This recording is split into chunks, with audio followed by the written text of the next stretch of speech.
So, welcome to all of our golden ticket winners taking part on our Facebook competition to come and have coaching with Gareth Potts. So Gareth's going to spend a couple of hours with you all, taking you through coaching system. We've actually got some cues to give you as well, so I know some of you already got your own cues, but we're going to give you a cue as well, so maybe you'll have a spare if you already have your own, but here's one each for you to take away. It's actually a Pyridon cue, so made in England, made in Liverpool, worth £90, so enjoy, and hopefully it'll bring you some luck, and I'll pass you over to Gareth, and I hope you enjoyed this afternoon. Alright, thanks very much. Okay. Right, we'll start off with, if anyone wants to ask any questions during what we're doing, then obviously feel free to just ask me if you're unsure about anything that I say, or anything that you want to ask, any particular area of your game that you feel you want sharpening up, or anything you're unsure of, or certain aspects that you can't do particularly well.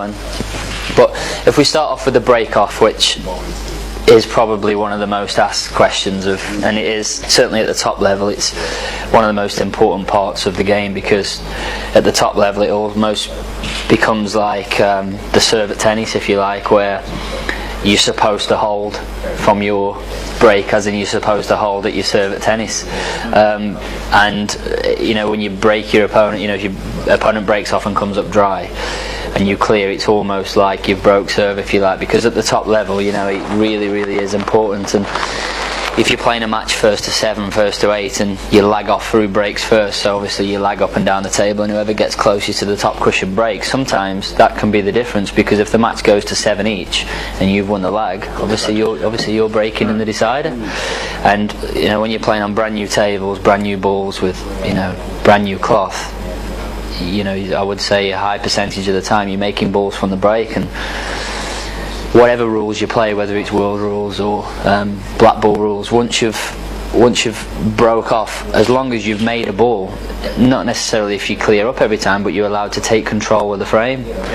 So as long as you're getting the first visit each time, you can always do something but obviously pool's pool, and there's a huge amount of luck involved. And I think until they get a set of rules similar to what I was explaining to yourself about China, where they eliminate the luck involved, so there's they've took the flukes out, they've the skill shots, but you have to play a skill shot. So I know that you play the black ball rules, and like I was saying in one of the videos when you came in earlier, that a skill shot's okay when it's actually a skill shot. So when you've played a shot that you were meant to play, so you don't want to be stretching for it, and you don't want it to be too close to you, because you need to find the maximum acceleration. But I normally break off, so let's say if we put a little chalk mark there, that's the middle of the table, and I normally break off roughly in the middle, with the white probably a couple of millimeters back from the line, because I know that that's the point where where I'm hitting the ball at the maximum acceleration point. And seriously, it is literally like, if I was to move it to there, if you were to make me close my eyes, I would know that that's not in the right place. It is literally like, I know that it has to be there. I know that might sound a little bit, but I know where I break off from, and it's so it doesn't have to be jumping up in the air and hitting the ball as hard as you can. It's literally, as you can see there, it's giving me probably close to a foot there of me pulling the cue back, and then comes out, and then I've got basically that much power to hit the ball. And the way that the break off is you design, what you're supposed to do is drive through the cue ball. So you design to drive down through the cue ball, so not hit the white and your cue flick up towards the ceiling, because that's where you're losing power. If you're watching the 9-ball players, sometimes they break off from the side, and if you watch them, they break off. I've got plenty pictures at home and stuff where I've broke off, and my cue's gone so far through that it's actually bent on the table. That's because you're driving down through the ball, not hitting the ball and flicking up in the air, because you're just losing so much power. So you need to create as much power as possible, obviously, and then the power that you hit the front ball has then obviously got to transfer through the rest of the pack. I can't stand here and tell you how to pot a ball off the break every single time, because I don't know how to do that. And if anyone does know how to pot a ball every single time, I'd like them to tell me. You know, it's literally just, you hit the balls as well as you can from the best position that's right for you. So you can only do everything right, and you can get the balls flying all around the table, but you're not guaranteed to make one because they just don't go in the same place every time. So this is how I would normally break off. In the same place, I'm going to drive down through the slate, but I'm not going to jump up in the air. I'm not going to move. So as you can see, I'm cueing low, but the reason I'm cueing low is because when I come back, I'm going to drive down through the slate. I'm not actually going to hit that low, but because of where my hand is, if I'm cueing up there, I don't seem to be able to get the same. With my bridge hand, I'm placing my first finger on this side of the cue, and my thumb is keeping the cue straight. So therefore, it can only go through in a straight line because I'm pinching it with my finger there, and I'm pushing it onto my thumb. Yeah, I'm not too hard, so obviously it physically won't go backwards and forwards. But what I do is, as I pull the cue back and the cue gets narrower, I squeeze my finger a little bit tighter to keep it straight. If you understand what I mean, because if I kept the gap in between my finger and my thumb the same, which it needs to be there because my cue's thicker, if I kept it the same, when I pull it back to there, now there's a big gap, look, because my cue goes thinner. You know what I mean? Which then allows it to go like that, side to side as you're going through. So you have to squeeze that finger to keep the cue still, look. Because any movement side to side is obviously no good, because you're not hitting the cue ball where you mean to hit it then. So, there, look. As it comes back, I'm going to slightly pinch that finger, look. So, see how the gap doesn't get any thinner? Yeah. And then as it goes through, look. So my back arm's going to come back in a straight line and drive through in a straight line. Slight pause.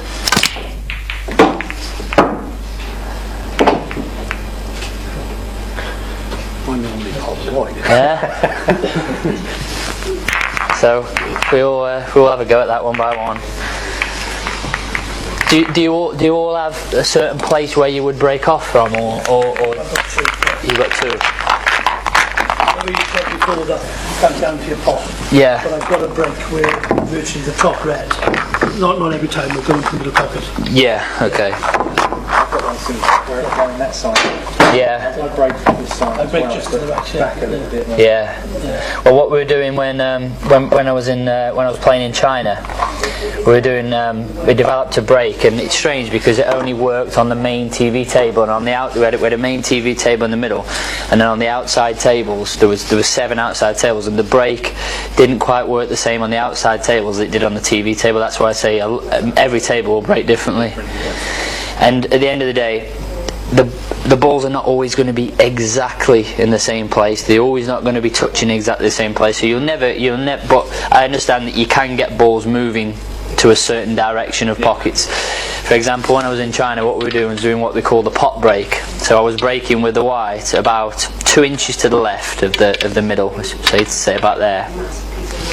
Hitting the balls literally at this sort of pace. It was no harder than this. And what I was doing with called the pot break is, obviously it was with the American balls, and you literally just popping the white back over the blue spot and just sort of parking the white anywhere around here. And the 2 wing balls, which they call the wing balls, as in not these balls, but the second 2 balls down here were going towards the middle, one each. If you hit it too hard, the balls would go. If you hit the break too hard, the balls would go high. If you hit the break too soft, the balls would go low. At the right pace, one would go in each pocket. What was happening a couple of times is one would go low and one would go high. And the reason for that is because the pack was slightly offset, not to the middle. So you can get balls moving in a certain direction, but obviously it's not always guaranteed. And the problem with that is a lot of the time, to get that to happen, it's when you hit the brake softer. It's not like as hard as I just hit the brake there is obviously not as hard as I can hit it, but if I was to hit the brake with everything, it's almost like just see if I can pop one. when you're saying, you know, you have a break where you normally get what do you normally get, the second or third ball down going towards the middle? Or you get the top red, or what do you cut across the first ball then, do you? Basically, it's just right at the centre line, just back on from the ball line, and I just hit it dead centre. Yeah, let's have. Sorry, what was your name again, Chris? Let's have a look at your break first, then, Chris, of how you're saying. So basically, you're trying to get the first red into the middle. Now you also have to remember, at the pool, you've got to make 4 balls hit the cushion. So it's okay trying to make this ball into the middle, but if you're hitting the pack too soft and you don't make the ball, then you've got to make sure 4 balls are hitting the cushion. I've had a few foul breaks in my that's the problem you will have, because if you pot the ball, then that's okay. Do you find in tournaments that where you break, I break pretty similar from sort of same position as you and slightly back. I used to break from the centre with a lot of top and drive the white through, but I found the collisions would often cannon the white somewhere that I didn't want. Well, the reason why I wouldn't advise to playing with so much topspin is because the topspin takes the pace out of the cue ball.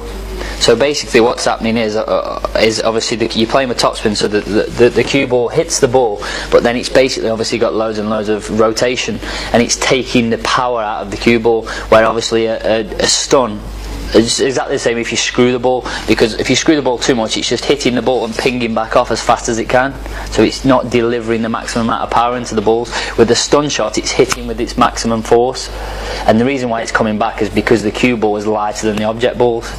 That explains one of the problems I've had recently. You know what I mean? Yeah. Because the cue ball is lighter, that cue ball is lighter than the object ball. When it hits the ball, it's naturally going to jump back. Even when you play with topspin. So if I was potting this ball into there with hard topspin, as hard as I can, what actually happens in slow motion is it hits it. Although it's spinning forward, it actually comes back before it starts going forward, because the cue ball is smaller than the object ball.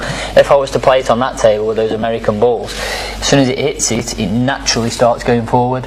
But because it's smaller, it jumps back slightly first. So that's exactly the same with the break. If you have too much topspin, it's just releasing power.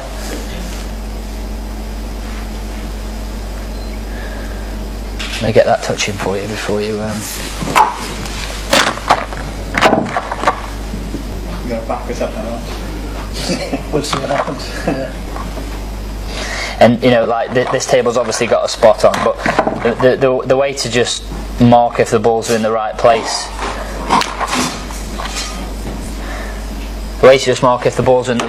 is imagine if you drew a cross from there to there and there to there. The cue ball has to be the black ball has to be right in the middle. Look. So you can see if you're aiming to pot it into there and aiming to pot it into there, the 8 ball should be right in the middle. Yeah. Sometimes you go to a table and the spot will be either too low or too high. This is a way of just knowing if it should be, because it should be right in the middle of the cross. So let's see.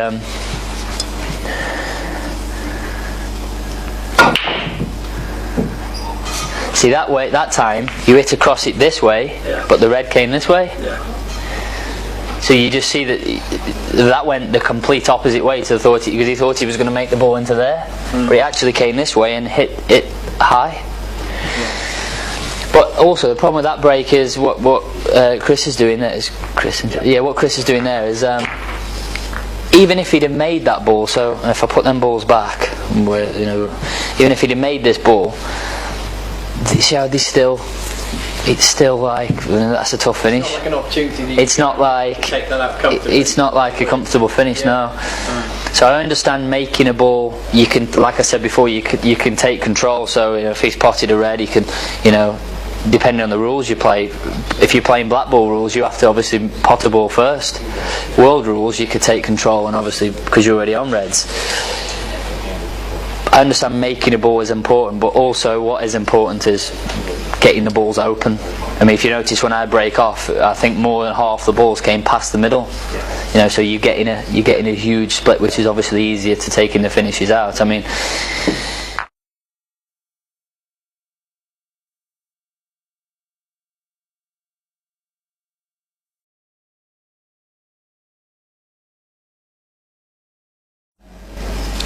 you want to just have a go at the break that I did, Chris? Yeah, if you go over there, if you just take the extension off your cue there, mate. Yeah, there's just they're just little mini butts. So yeah, so as I explained there, you can see you've got the cue going through, but obviously as it gets thinner, there's going to be more of a gap. Yeah. So you don't want to squeeze it too tight, so you can't get the cue through, but you don't want it at the same time moving side to side as it's coming back, because you can see there it's getting thinner and it can go either way. So it's got to be quite firm, and as you pull the cue back, you need to naturally just pinch it a little bit, so therefore when it gets thinner, it's not moving side to side. Okay.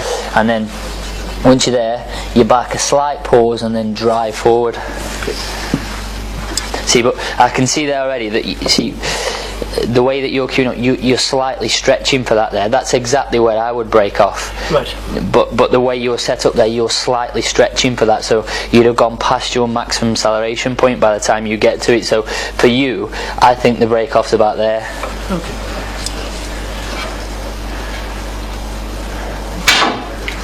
See, because what you did there was, because you're trying to hit the ball too hard, what's happened is as you've come back straight, but then because you're trying to get power, what's happened is you've lifted up.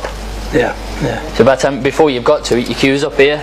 Yeah, because my brakes is always natural like that. Always natural. Always been that. Yeah. So Yeah. Mine's always like. yeah, just put a bit of talk on there for you.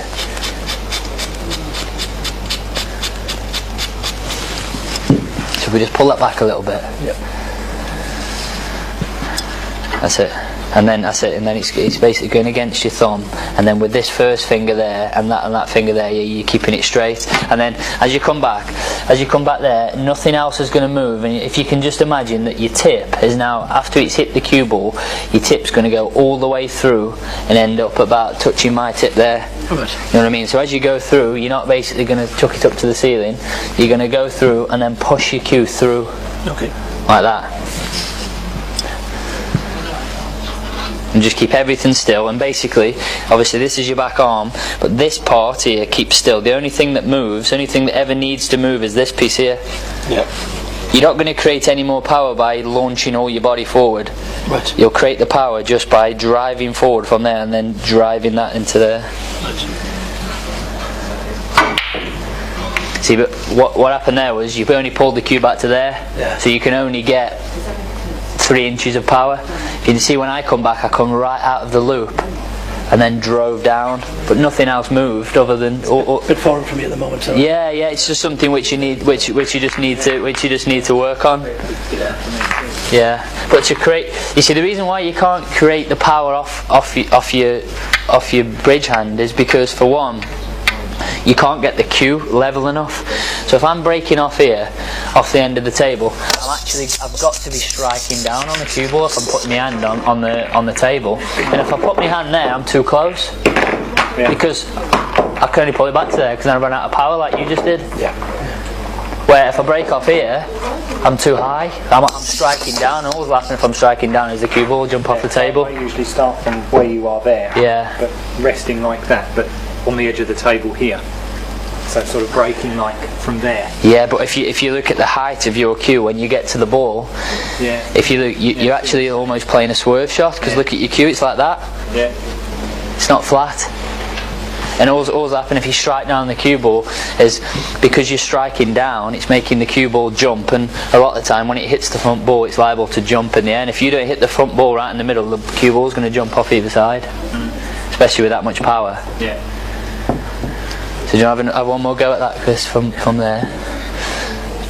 So you just still needs to be nice and loose. You know, you don't need to be squeezing it too tight. It still needs to, like, your arm needs to be like a pendulum, if you know what I mean. It needs to be loose. Yeah. And then as you pause on the cue ball, you come back, you pause at the top, and then drive everything forward. Okay. That was better, but again, you've got double again to come back. I mean, if you look at the split you've got, if you come back double again, because you were there, you only pulled the cue back to there, and you still got that much power. Can you imagine if you'd have pulled it back to there? Yeah. Okay. Yeah.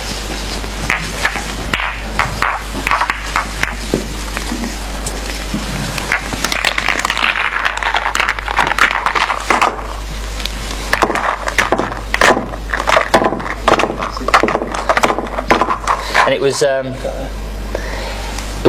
all just a little bit quick, as in from the transition for the backswing. So it was almost like you pulled it back, and then it was like, I've got to hit it.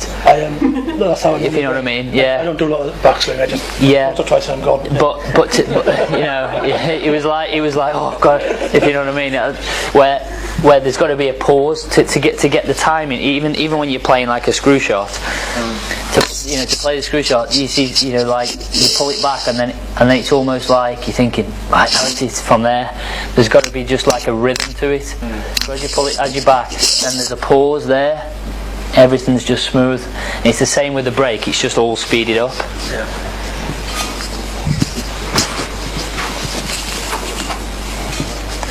So do you wanna have a go?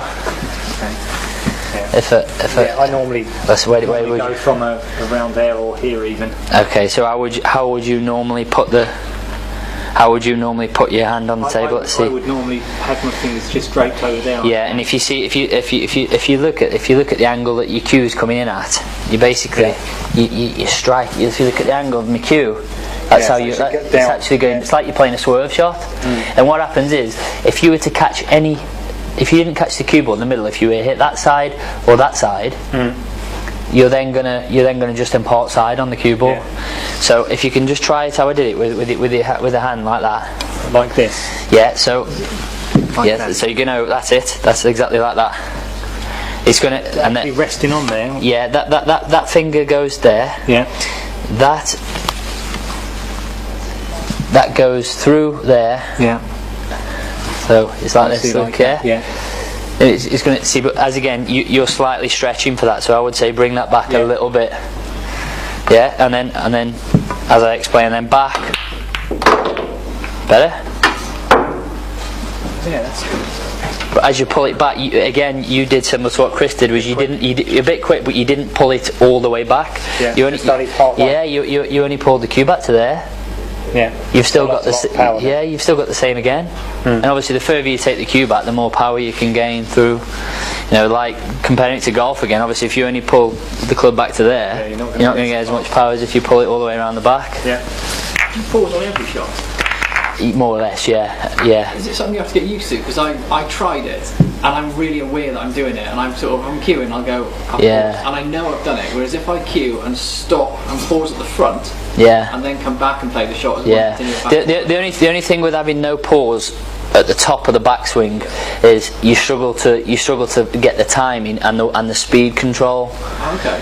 So as in the speed control, what I mean by speed control is if I was potting that ball and coming off there and say over to there, without a pause, with just one continuous action, it's hard to get of knowing how hard and how soft to hit it. So the pause comes with the speed control and obviously getting the reaction on the cue ball.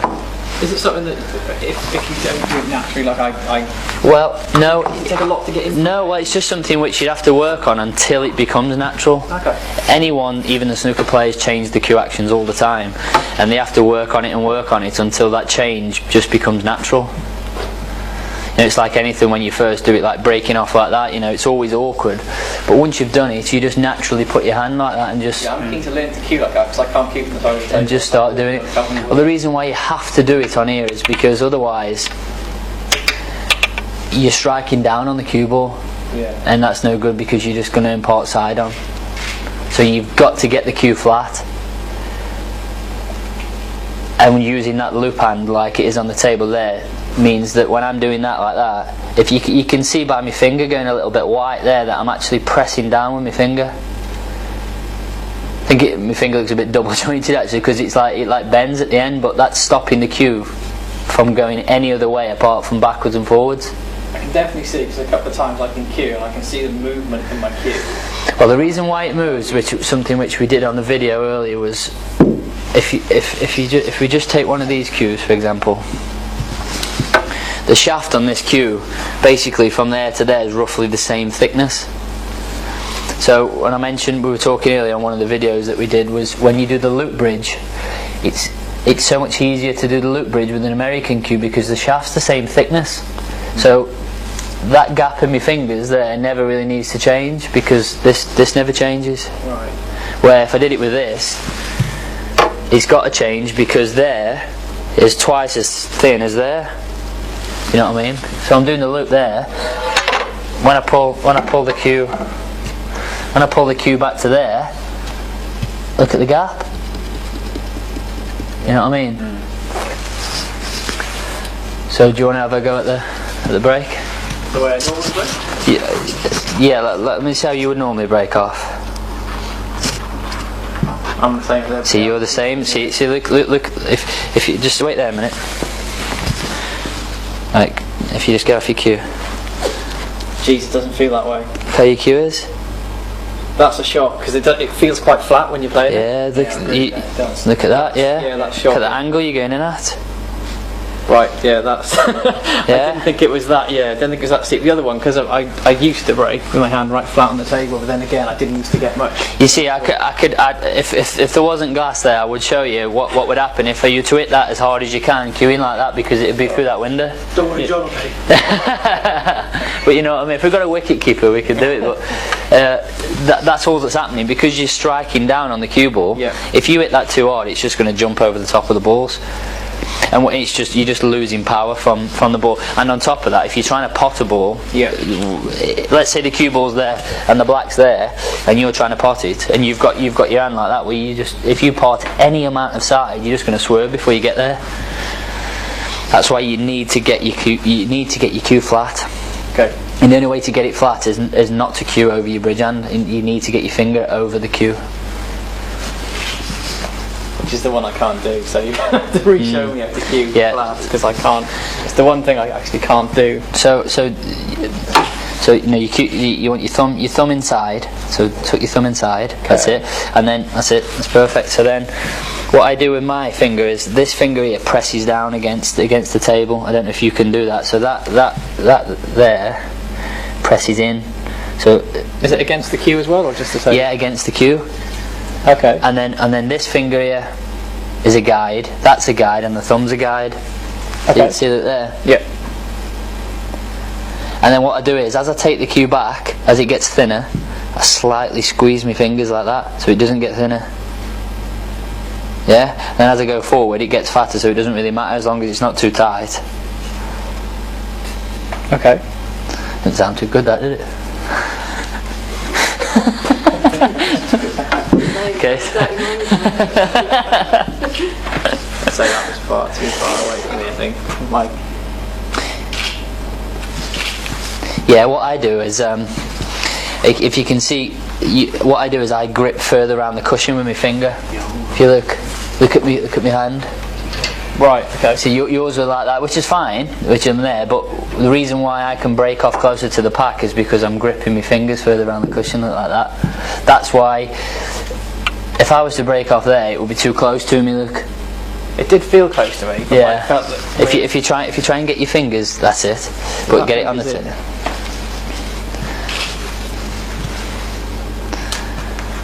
Yeah, that now feels too close to me now. Yeah, see, it's because you've gone closer. And ultimately, you want to get the cue ball as close to the pack as you can at the end of the day, because you want more power. Well, for example, Mark Selby cues up like that, but with that finger, rather than I push forward with it, he curls it over like that. So he curls that finger under, like that. Okay. So he curls it, that's how he cues up. Better? It's a good break. Good break.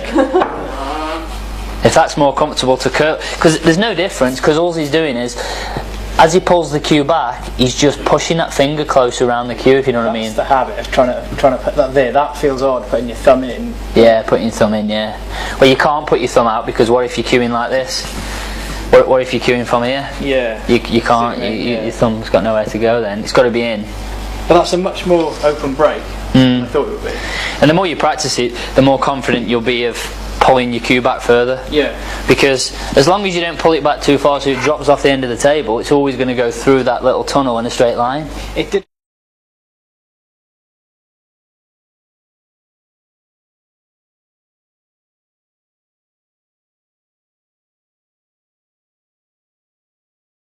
It did feel remarkably low when I was like that. I felt quite flat, and that does look a lot flatter But did Yeah, well, yeah, you are, because your cue is completely flat. I mean, you know, if you get off your cue now, yeah, it feels instantly like it's almost like cueing before. I didn't even notice it, but you've got that sort of view of the table looking down at it. Whereas suddenly, I felt like I was looking at the table at that height. Yeah. So, in comparison, if we mark it with this table, if your cue is there now, before the butt was there. Yeah. I'll it was like you're almost like cueing at it like that, as opposed to like that. Yeah. And then it's just a matter of getting used to having your hand and your thumb like that. Would you use that bridge for every single shot on the rails? No, not every shot. No, because there's another way of doing it off the rail, which you don't need to loop it like that. Is put the cue flat. You can still put the cue flat on the rail. But if you look there, I'm just this time it's just a guide with my first finger and my thumb. But when you cue on the table, obviously your thumb touches your finger, so your thumb is on your finger there. But when it's on the rail, there needs to be a gap, because if it's there, you're high again. Okay. So there's just a gap. If you want to just try that. So rather than, I said, if you put, I have that finger. There you go. See what you've instantly done. Yeah, of course I have. So you've instantly done it. Look, you've instantly put that there, which means you're now higher. Yeah. So I could just see there. Look, it's still going over the cushion, not my hand. It's using that finger as a guide, isn't it? Yeah, I use two. I put the other one on it, so it's that's it. That's it. There we go. Look. It works. Yeah, that's quite surprising. Do you want to have a go at the break off? I'm like you, I'm left-handed. Yeah, well, it should be easier then. So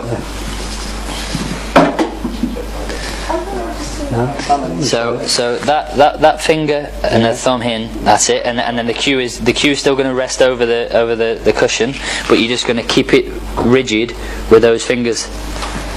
And then it doesn't need to be rushed. And then as you pull the cue back, don't forget you can pull the cue back. Literally, you think, oh, that's enough, but you've got an extra 4 inches to there. So if we pull that back a little bit, because obviously you're on the cushion there. I think if we pull it back to there for you, and then just not, it needs to be very loose, like pendulum, like just your arm. It needs to be very, like it's just a pendulum. And then as you pull back, there you go. Oh, 3. It's a lot better. It's left-handed, you see. Yeah. Yeah. So and I saw obviously you a couple of times you broke off on there because you were trying to hit the ball so hard. Your cue's going up in the air and it's and it's like but you see there everything's just still and it's just I wouldn't have even thought of it broke. Yeah. You see, but what I said that over it, and then you thumb inside, and that over it. Yeah, so that's it. So it's a guide. Everything's a guide. So see the but the distance to the ball. It's the distance. That's what I said before we started. The fact that now this cue ball is too far away for you, I can see that you're stretching for that a little bit. So I think the right place for you is there.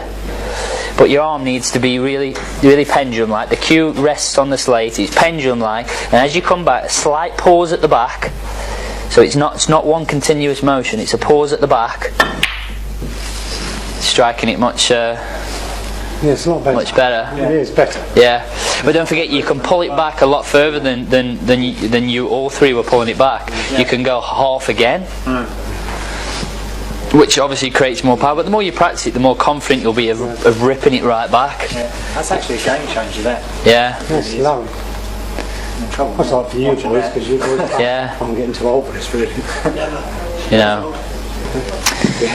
And obviously the more you practice it, the more you'll develop it, and the more power you'll create with it, because you'll feel more comfortable with it. Yeah.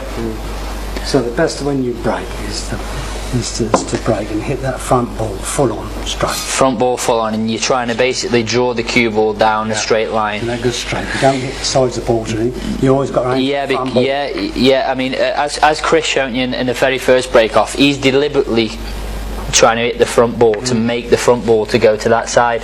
Now, to make that front ball go either that way or that way, you've got to slightly hit it on one of the sides. So to hit it on the right hand side, he's trying to get the ball to go that way. If you were to break from that side and hit it slightly on the left, he's trying to get the ball to go this way. But yeah, personally, I think. Does that mean all the balls will hit the 4 cushions, as you said? Well, no, not necessarily, no, because obviously he's not. Your break, Well, yeah, you've got to have 4 balls hitting the cushion. So the break I've just shown you there, all of you have broke them nicely, and most of the time you potted one, but you don't always guarantee to pot one, but you're giving them the best chance of potting one because you're hitting them with the most amount of power. I do like that break. Very good.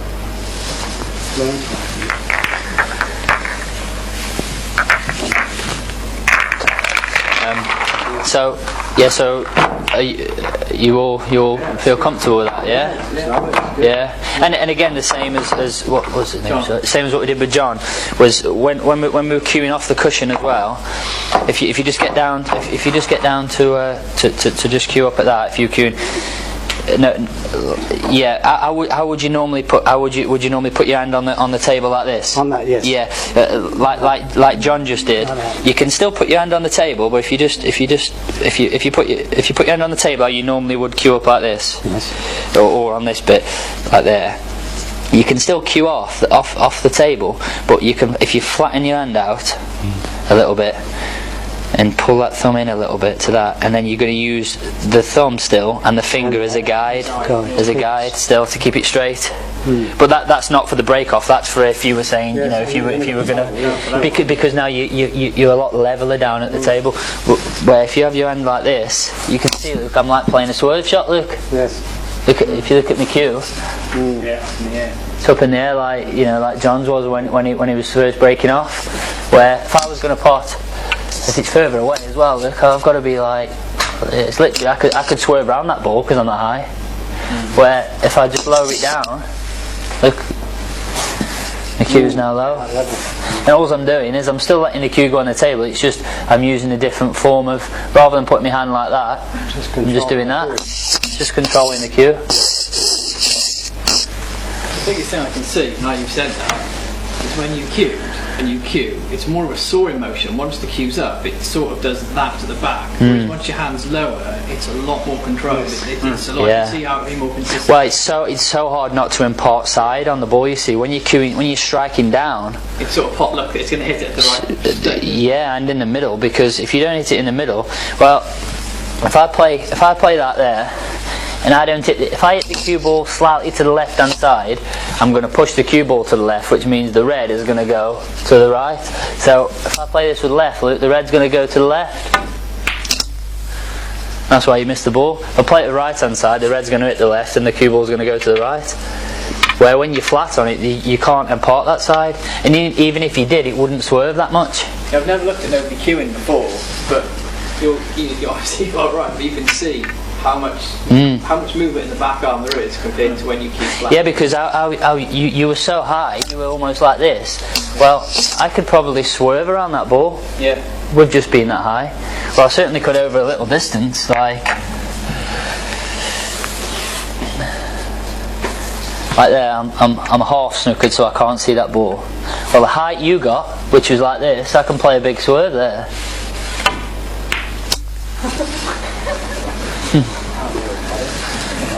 And if you unintentionally play with left hand side, that's what's going to happen.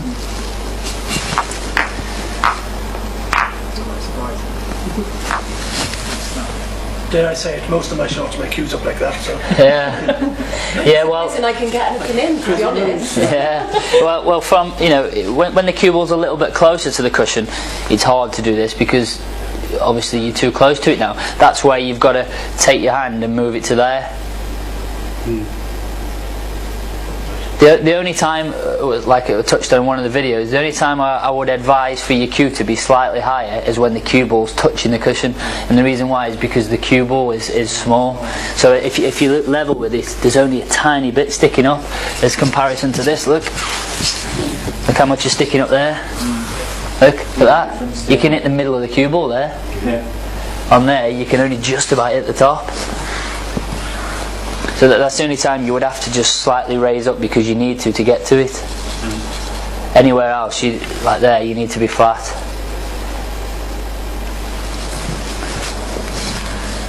So now if we go on to something which most people, like the fundamentals of playing, would be the way that you stand and the way that you queue up. Now this is something which everybody stands differently and everybody queues up differently, but there is a set way to stand. Now if you went to a snooker coach or any coach, the way that they would tell you to stand is, like, we're left-handed, so you would have the left leg locked, so you have your knee pushed back basically, so your left leg is locked in position, and then your right leg would be bent, so it basically creates like a stance where, like, if I was to be down on my cue there and both of my knees were bent and you were to push me, obviously I'm going to sway. I'm going to sway side to side because I'm not rigid. You know, if you were to just if you just push on my shoulder there now, if you just push on me, look, I can move. Really hard. Yeah. And when I'm under pressure, if I slightly move anyway, obviously I'm not hitting the cue ball in the middle. Now if that leg's locked there, now you try to move me. Now you try to do what you just did. There, yeah. See how much more rigid I am with that leg locked. Yeah. So basically that's what the lock of the leg is for. Now it's not easy to sort of, because obviously if you're right-handed then it's the opposite, your right leg's locked and your left leg's bent, but your feet roughly square on is what a snooker coach will tell you. So your feet roughly square on and square onto the table. So, and the way that he teaches you to do it is you get your leading leg in place, which is there, and then what they do is you walk into the shot, so you put that there, and then with this leg, so if I've got this ball here now, you set your lead leg, which is pointing towards the ball, and then with the other leg you walk in, so I'm roughly square on, your feet are square on to where I'm potting the ball, this leg locks and this leg bends, yeah, and then that's the position. Not both bent, because then I'm like, I haven't got a rigid stance. So there, that leg's locked, that leg's bent, and then I'm in position, which allows me to nothing to move. I'm completely rigid. Nothing to move. Yeah. Now, the first time that you've, I think John's pretty much standing from what I saw. If you have it, if just go up, you come up first, John, and just. I got told that I line, so I'm right queuing right. Yeah. My right leg up with my shot. Yeah. So I initially looked at it. And then you're gonna like step in, and yeah, you are quite in. I mean, if you just step away now, that's obviously the line that your legs are at there. Okay. That's how you're standing, because Right. you're standing like this. That. It's not necessary. But if you went to the fundamentals of standing, they would tell you to stand as square on as possible. Okay, so if I went back in, if I looked at that again, and I was there, where would I be moved? You'd want this leg back a little bit. Yeah, roughly there. Okay. You're roughly there. That's it. And if that feels uncomfortable, if that feels slightly uncomfortable, you could just widen it a little bit, which would make that it. That's the one. That's it. You look better there. That feels actually a lot better than when I was. Yeah. more steady. You were almost a little bit too side on. Okay. Yeah, I often though when occasionally I can feel my cue doing that. Which is probably You've got a really narrow stance to start with. Your legs are really close together. But when you got me to go wider, I then didn't feel that coming anywhere near me then. Yeah. Which was a lot better. So. Yeah. So the thing that I would just change is that still do what you've done is obviously line the shot up with your lead leg and then walk in. Just widen your left leg as it goes in, but not so far forward. So you're not. Do you want to have another go?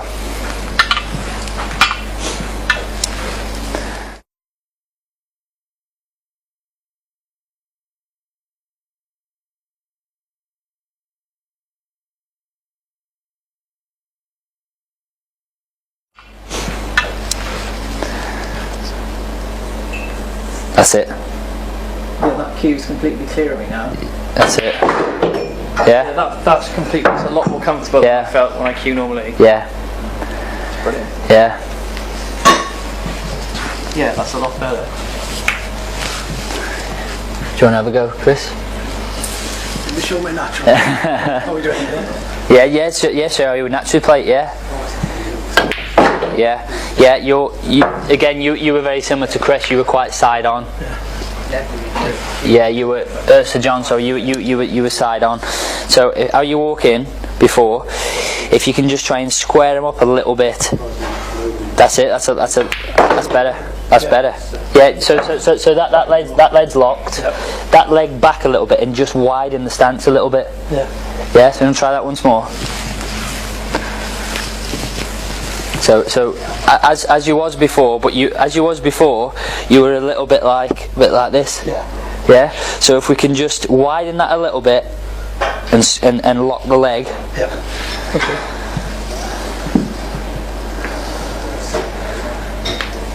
That's much better. That's much better. Yeah. The thing I've quickly noticed there is everything's really, really rushed. So as you come back, everything's like, if you could just slow everything down a little bit, because whether you want to play with topspin, whether you want to play with, whether you're trying to screw back, like, if I was trying to screw that up and down the table, so I'm trying to get the white up here and all the way back down. Just take this off. Just play. It's not about I pull the cue back and then quick hit it as fast as I can. It's still exactly the same, just a nice motion. So I want the cue to. I'm going to try and screw it up and down. Pause there. Now I could actually move the cue, take it off, put it back to where it was, to there, and I could still screw back. I could, and that's what been 10 seconds now. So put it back there, put it back to the top. How much reaction I got on the cue, so it doesn't have to be from the top as fast as it can be, because for one, what you're doing is you're not sure where you're hitting the cue ball for one, because it's that fast. It's like you cue up and you go, and you know what I mean? It's like you hit it as fast as you can from the top. If you can just slow everything down and then just get things at a really, really nice, like a really nice motion. So as you're cueing on there, as you get there, nice and easy. Everything just a little bit slower and a little bit smoother. You want to come and have a go? I find it quite difficult. I'm a bit physically challenged. Yeah. So I find it a bit difficult to sort of be straight on, because I can't sort of. I'm not flexible. Yeah. Okay. What I would normally be at sort of an angle like that. Yeah. Okay. One thing I've noticed straight away about you there is you just get back down. This arm's too far back on the cue. Right. You're actually cueing what they call outside. So if you just step to the side a second, sorry. If you look at my back arm now, Yeah. so it looks there. Yeah. So it should be more. It's got to be at a right angle. Yeah. It's normally supposed. So my arm would be like this. See. So it says you're closer to it, but then you're there. Mm. That's your back arm. You need to drag your arm down the cue a little bit. It's going to feel really, really awkward. This is when you pull your arm down the cue. So something like that then. Yes, yeah. Out there. Yeah, you look a lot better there on the cue. That looks a lot better. See, that was a little bit fast again. Was it? It's rushed from the back. It's everyone cues up really nicely. You queued up nice to that. It was like that, and then as you pulled the cue back, it was right. I've got to hit it as fast as I can now. Yeah, you're right. Yeah. Just as you come, there's got to be a pause at the top of the backswing.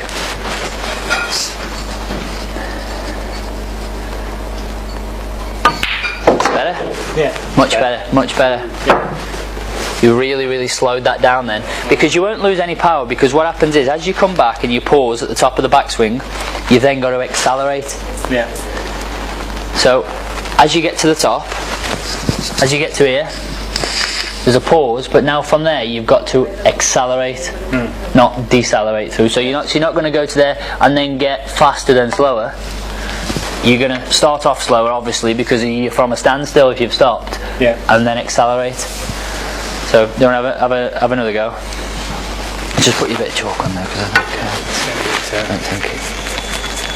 I put some of the grey stuff on earlier. So. Strange. Yeah, yes. It will feel really strange, but if I think the easy way to do it is if you got down normally, how you would normally hold it, and then just remember to drag your hand back. Yeah. Well, I think if I practice enough. That's perfect there. But it doesn't need so you're queuing up to the ball there, and then you're gonna slightly pause on the cue ball, and you're gonna come back. You're gonna pause and then accelerate. Right.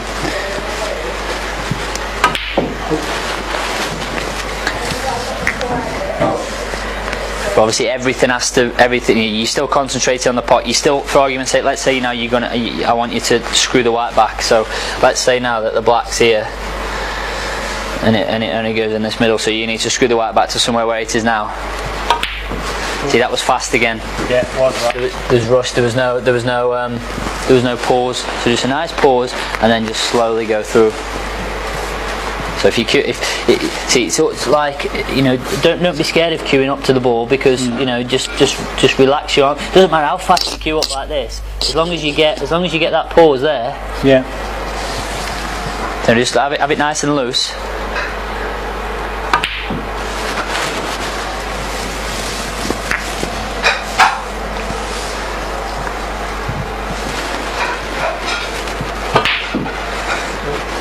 You're actually aiming on the left hand side of the white, you see.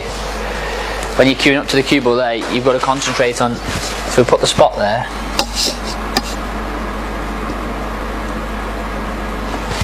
The spot there is the middle. Yeah. But you've got to go a little bit lower than that to get the screw back. So not see, every time you're hitting left hand side on the cue ball, it's pushing the ball to the right. Explains a lot. Yeah, you're hitting left hand side on, so what's happening slightly is you're just catching the left hand side of the yellow, which is pushing to the right.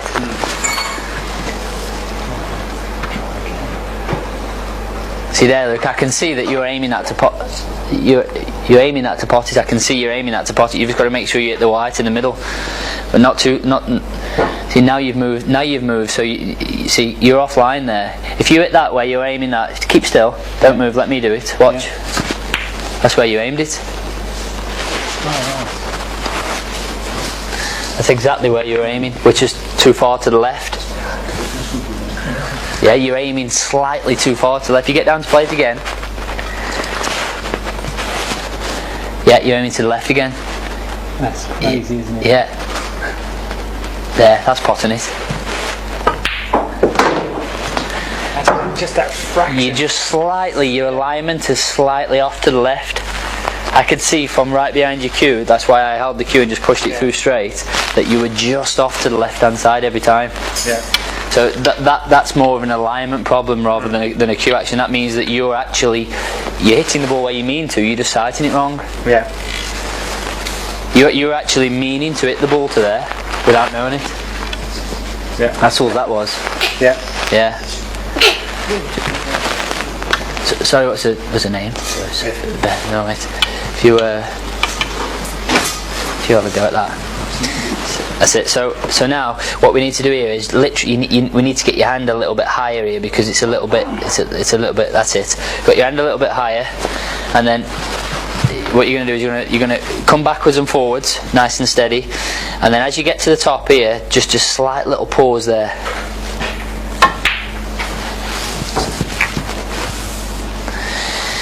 Maybe just try to take your hand a little bit further back. I think you're a little bit close. Maybe a little bit back closer to the ball now.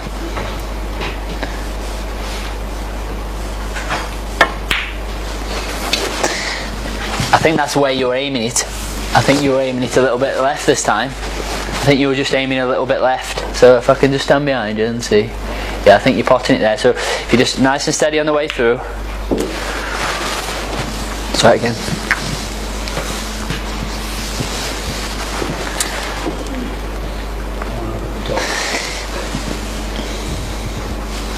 So just try and pull your hand a little bit further back. You're a little bit close. Let me have a look. Yeah, I can see that you're aiming that to the left. Right, I think if that goes backwards and forwards straight. There we go. You were just slightly aiming to the left. You got the alignment wrong. Fraction. Fraction, yeah.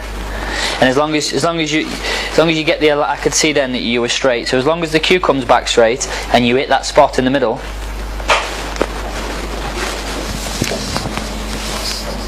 See that's dead straight. So as long as you align that dead straight and the cue comes back straight and you hit the white in the middle. So let's just have a look. See, I can see that you're going left there again. You're naturally going left. See there, that's it. Was going in. Yeah.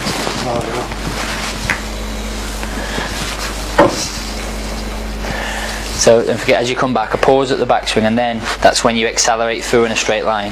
So this I won't hit the ball, but as this is going through, you're going through there, and then you're going to pause slightly, pull back, slight pause, and then a firm strike. Yeah.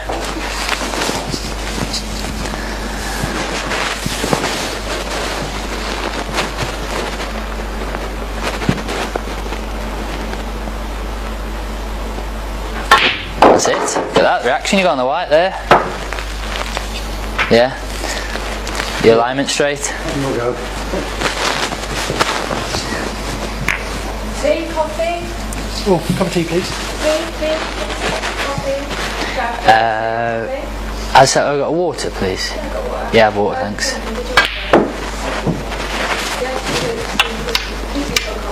See if you can just slow that. If you can just slow that, you know, from that top of the backswing. If you can just slow that down a little bit. So as you're queuing up there, as you come back there, you just need to slow that and then drive through. You have the white fizzing around the table. If that's how you play, you can still play like that. It doesn't mean that you need to just come back and shove the cue for 100 mile an hour. You can still play exactly how you play. It's just there. You've just slowed everything down, and you're just going to make miles more pots. Because my natural game is literally, if I've got a shot, I'll walk up the table, I won't even look at it, I'll just go down like that and Yeah. pot it, you know, so Yeah. in there. In there, yeah. How can you play against that? Yeah. But Right, get the face. But the thing with that is, if you're trying to do things with the cue ball, and it's hard to know exactly what's going to be happening. So because you're literally walking up and what you did there was you got the reaction on the white, but you just slowed everything down. So as you were there, as you come back, you just slow it down, and the reaction you can get just by slowing it down from. So there's going to be a pause and then accelerate through. You can just slow that bit down, and that includes with the break. If you can just slow that little bit down, it would improve you massively. It's something which isn't just going to come because you've always been quite quick. I've said to John, it literally is going to change my whole game. So. Yeah, it's just something which you'd have to work on, and it's not easy because you're used to just pulling the cue back and hitting the ball.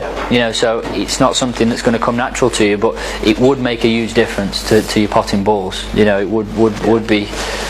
It would make a big difference. I've always been very instinctive with the way I play, but it doesn't allow for consistency because John's far more consistent. Yeah, definitely. When I'm on fire, yeah, I can't stop potting. Yeah. Oh yeah. You're gonna have times when it's like you say, you're gonna have times when you're on fire and you're gonna keep potting balls, but consistently and consistently being good with the cue ball, because when you're playing so quick and you're not being accurate of where you're aiming on the cue ball, it's hard to manoeuvre the cue ball around to be so precise with it. My game is a natural like that. It doesn't matter where the ball's on the table. If I'm out of position, it doesn't matter. I'll try and pot it. Yeah. Even if it's like a double. Yeah. But what I meant was, like, if let's say you'd got.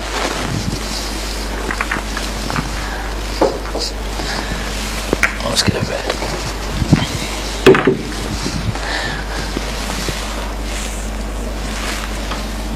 Let's say you got that and you were trying to screw down the table to land there, to pot that in there.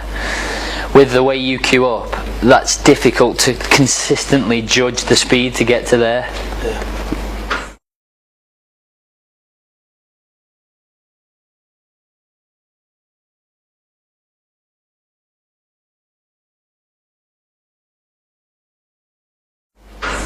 Yeah. You know what I What mean? I'd probably do is I'd pot it, stun it, and play a long black down there. Yeah, That's what I would yeah, do. yeah. But you know, obviously the proper shot to screw down in, to land on it in there, for you to get that cue ball in that sort of area, because of the way that you cue up to the ball. Yeah. If that's the right, is that the right angle for it?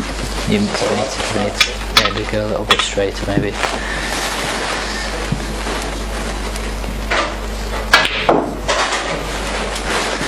You know what I mean? To get it down, and the way that I would play it would be a little bit more, just a little bit slower. It doesn't mean I would get any less reaction. I'm just going to play it a little bit slower, just so I can feel more control with it. So I'm still going to cue up exactly the same.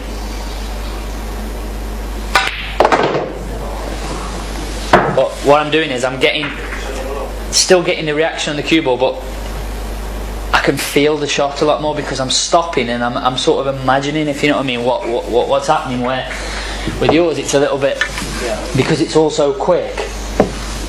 One time you might hit the cue ball there, and another time you might get really, really low. If you know what I mean. And I appreciate you're going to have days when you're playing well and you're sort of finding that, but consistently to get there. That you have to just slow everything down, because then you can mean it more, if you know what I mean. You can sort of feel what's going on. Now if we just move on to cue action, which is something which I think everyone sort of tampers with from time to time, including all the top snooker boys. I mean, I know quite a few of them, and they all just they change the cue actions like the weather, some of them. And I think the fundamentals of a cue action is you need to have a pause, like I've just been explaining, to get the reaction on the cue ball. There has to be a pause, whether the pause on the ball, but there has to be a pause at the top of the backswing, which allows you to get the reaction on the cue ball. Without the pause, which is a bit like how Chris cues up, because without a pause at the top of the backswing, it's hard. For one, it's hard to get the distance control. So like I was just trying to explain there with the screw shot, it's hard to work out that distance without a pause at the top of the backswing, because it's just hard to know how far you're screwing back and how far you're not screwing back. Because if it's like this, let's say I want to screw back close to this pocket, well, everything's slow, pause, back in the pocket. Without any pause, see how it's all like, it's all very like rushed and just, you know what I mean? Where it was no different how I played it the first time. In fact, I got more reaction the first time and I hit it softer. It's just, you've just got more control. So you need to have a pause at the top of the backswing. Now, when you're queuing up, certainly when you're playing a power shot like this, you have to come off the cue with your hand at some point. So, for example, Ronnie O'Sullivan would come off the cue with his front couple of fingers as he pulls the cue back. He releases his front few fingers very slightly, and then as he drives through, he grips it. Someone like John Higgins, and the way I would cue up is I release the back. So you either release the front or you release the back. I would cue up to that. If you watch my backhand and forget the shot, obviously if I'm playing to hit this hard, I'm coming to there. See how my hand's released? It's released off the cue, and as I drive through, grips again. It's more natural at the back. Yeah, it's more natural. Yeah, it is. Yeah. Because thumb and index have got hold. Because they've got hold of it, and then you're just slightly releasing off. So I'm there. Look, come back. Because if I kept it tight, well, I can only pull back to there because my wrist is hurting now. Because my back fingers are on. Look, so I can't really pull it back any further because I just physically can't. So something's got to come off the cue to get the power. So there, look, comes off. I'm not gripping it really tight with this. It's just nice and loose. And then as I come forward, drive. Now I'm back on then. Now I would always say just release the back. Just release the back a little bit. So it's almost like this happening.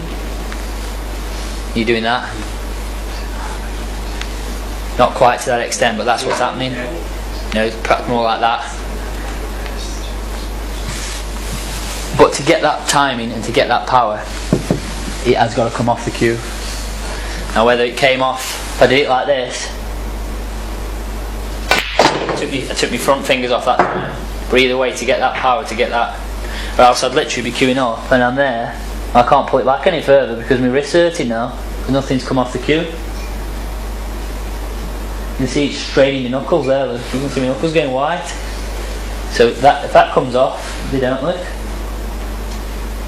So you've either got to release the back fingers slightly.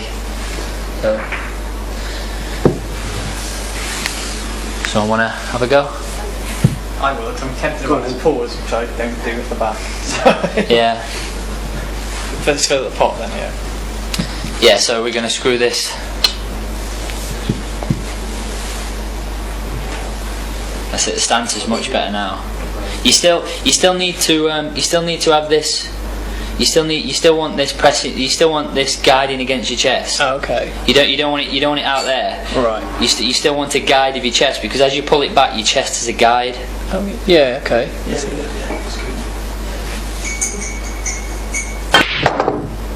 Your hand came off then. Yeah. Your hand came off. Do you naturally do that? Occasionally. But if you were playing like that as a big screw shot, let me just play that as you would naturally play it.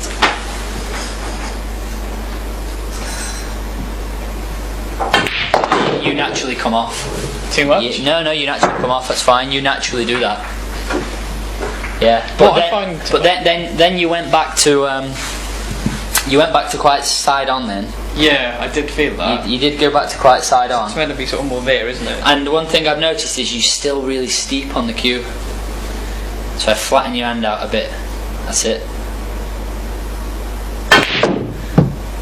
See, everything there for me fundamentally looks pretty good. You know, you're standing correct.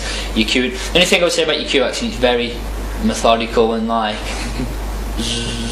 you know what I mean. Just try and be a bit more natural with it. Okay. Just like, because it doesn't matter if you cue it like this, because then once you pause on the ball, you sort of feel that. Yeah, it was this. It's what's bizarre is the pause at the front, and then I can see.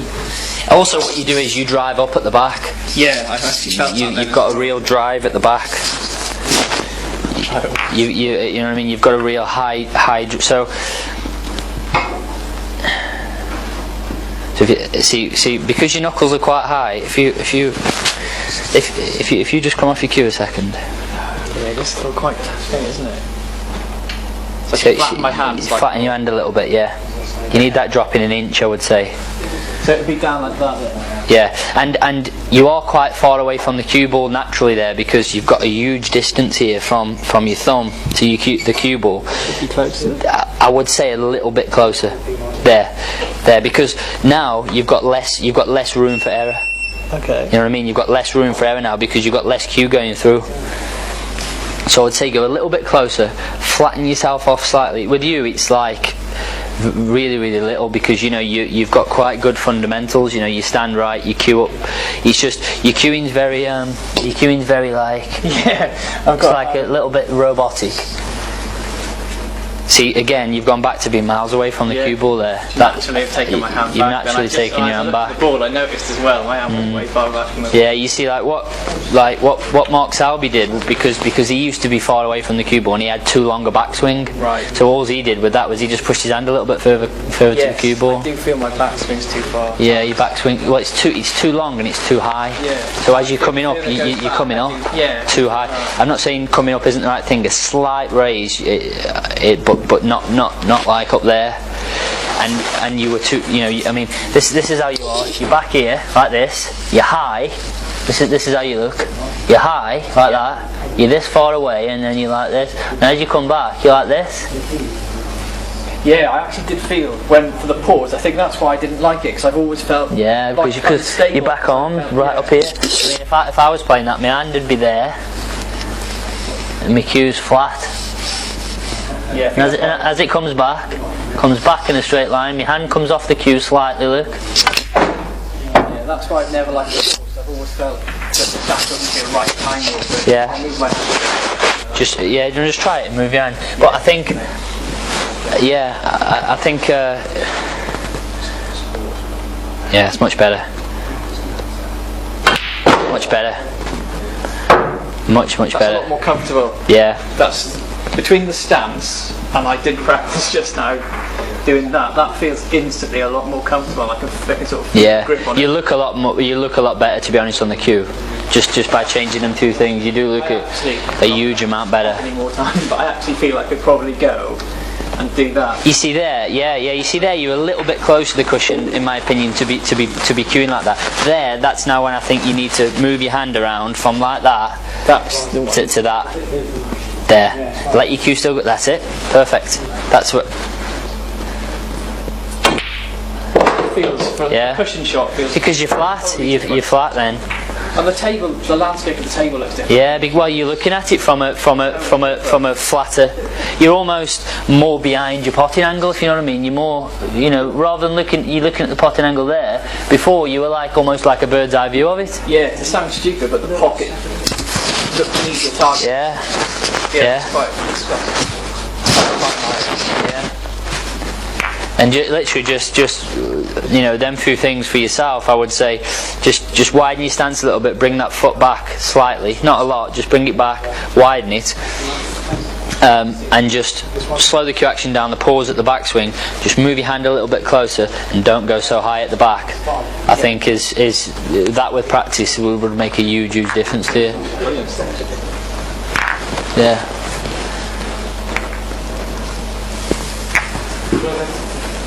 Yeah. Yeah.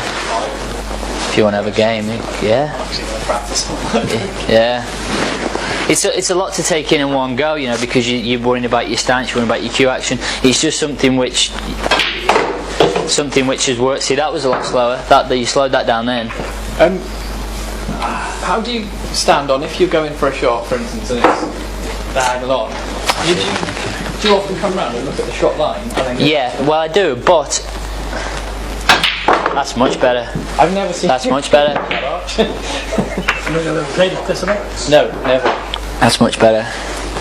Because I never used to, and then I started doing it. Well, I look at the line of the shot, but the most important thing to look at is the line of the potting angle from where you're playing it from, because it's okay walking around and looking at the potting angle of that yellow. Yeah. But you're not actually playing it from here. You're playing it from here. If the cue ball's here, if you know what I mean. So if the cue ball's there, and the yellow's say on the spot or where, yeah. So let's say you're playing this. Yeah. So you'd come round and have a look at the potting angle, which is fine. But then at the end of the day, you're playing the shot from here. Yeah, I don't have it looking at the shot angle. But the angle is the angle from there. Yeah.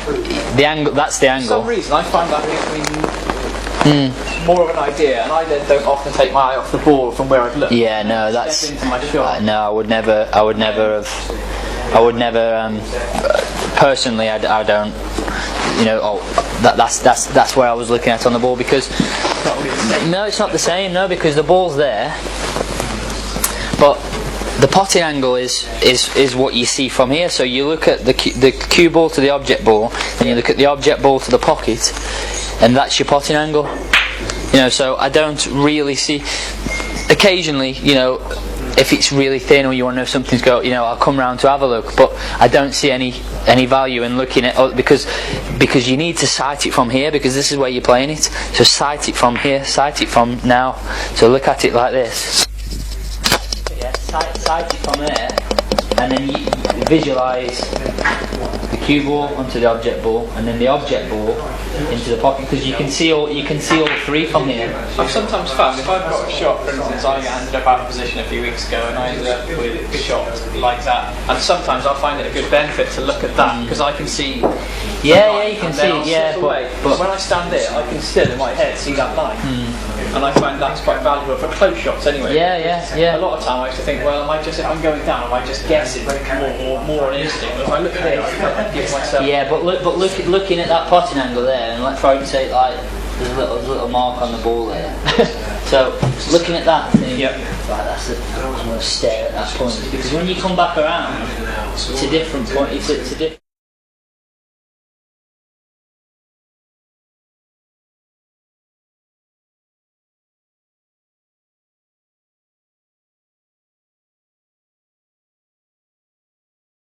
It's a different point. It's a different angle. I'm tending to look at the line between that and that. Yeah. Just so I've got a gauge of the angle of it.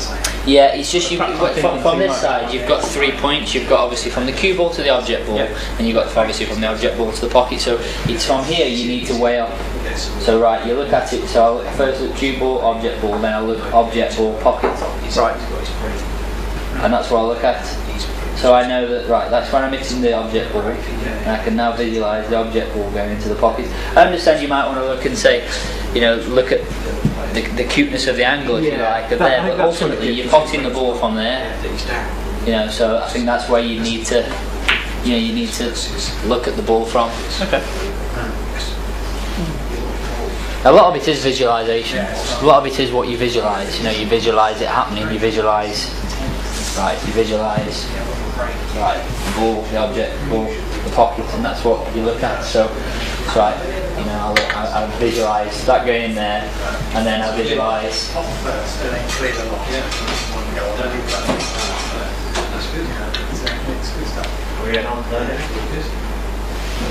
Now I know that roughly if I play that with playing ball, I think that's roughly going to come around the angles.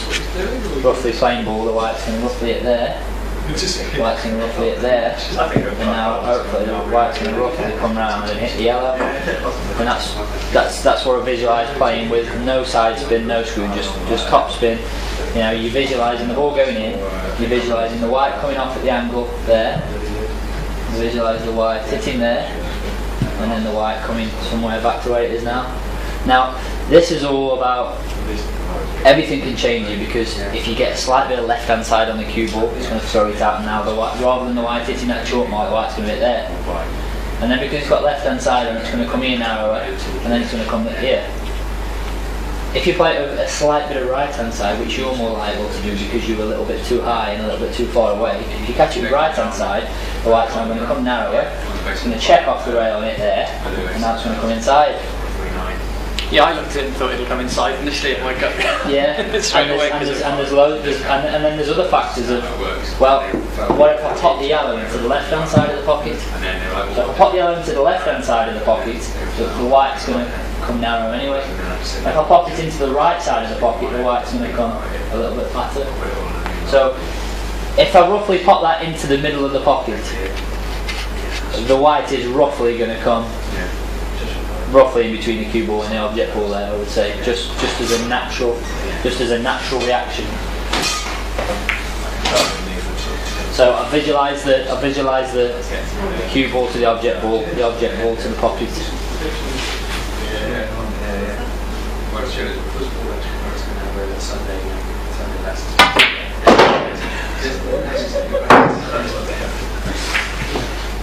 Yeah, and that was roughly in the middle. If I'd have played that with left hand side, if I play this with left hand side, I can make this come on. I can hit it no differently, but just with left hand side. So with left,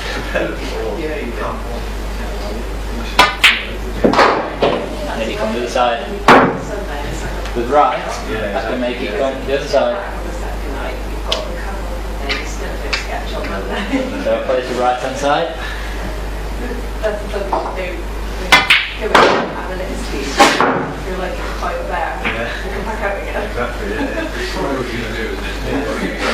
Yeah, so and I've played it. I've not changed the position on the cue. All I've done is change the position. I'm hitting the cue ball. So if this is the black, let's say, and this is my last ball.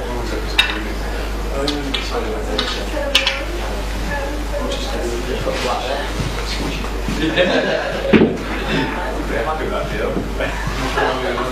And if you say to me, I want you to put the black in that pocket, I'll just play it left hand side and swing the white around and get the white there. If you say I want to put it in there, I'll just play it with a little bit of right hand side and check the white back to there. I'm playing it no differently. You know, I'm just all I'm doing is just manipulating the cue ball. I'm just manipulating the angle that the cue ball's coming off, because if I play it playing ball, the white's going to come on, and there's the natural angle. That's with no side, nothing, no screw. If I play it the left hand side, I can make it go there. If I play it the right hand side, I can make it go there. It's just however I want to play it. So wherever I want the cue ball to go. I mean, I don't need to stun that. You think, oh, you might need a little bit of stun, a little bit of a stun to get to it there. I can get to it there with just left. Because if you stun that, there's a chance you're going to go off. With left hand side, you can't possibly go off because you can't get enough on. So to get round to the left hand side, if I'm just playing with left, and when I pot it, all it's doing is manipulating the angle that the cue ball's coming off at. So playing it with left.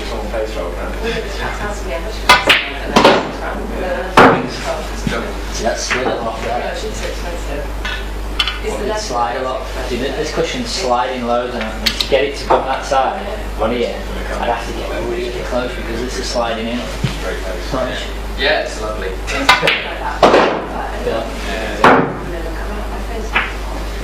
With the right hand side, I don't like to do that. it just makes it come narrow. Now I can play that same shot as I've just played, but with stun. But it's so much harder to play that with stun than it is to play it with left. It was really funny. Because the stunning,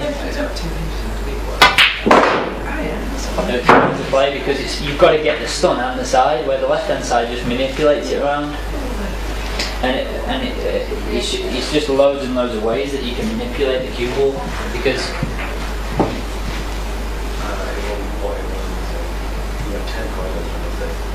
see, I've got a slight angle on this ball now, so if I pot it, the white's going to run through it there. But I can make that ball look as if the white's there, just by playing it with a little bit of side. Because what I'm doing is I'm actually swerving the cue ball into it, so the potting angle is now there. That makes sense. So I can make the cue ball come in at a different angle to the ball than it actually is anyway. There's loads and loads of ways of manipulating the cue ball to put it wherever you want, and everything's just about knowing what's going to happen with the balls. Really, the big thing that I set up with a lot of people is this, which you find in so many people.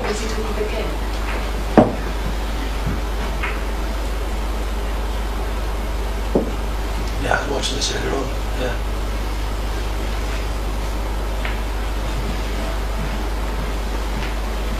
Right.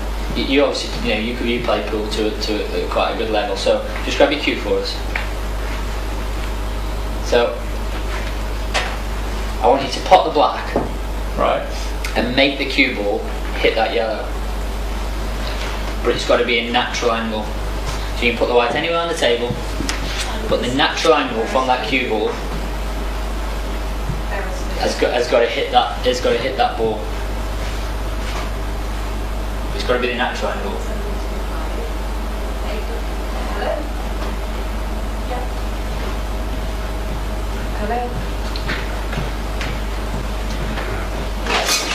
I'd say from here I can do nothing on the white. But is that what you're looking from going from? No, from anywhere on the table, yeah. So just natural, no top spin, nothing. You just want it natural. See, you did it, but that was a bit more of a stun. Oh, okay. Yeah, that's got to have it playing. You sort of stunned that, didn't you? Because you put it a little bit straighter. Well, you put it about there. Well, the natural angle from there is there. Yeah, I have it playing. So my shot just. So that wasn't the natural angle. You put it out. You made the white at that because obviously you can play and you stunned it onto it. But that wasn't the natural place to put it because naturally it is there. That's where the white sits, isn't it? Yeah, you're right. So naturally, it's there. That's natural. So, where's the natural angle? Where's the natural angle to it? That one then.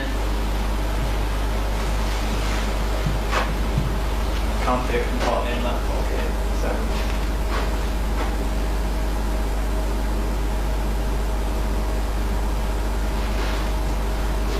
I can't place that on there.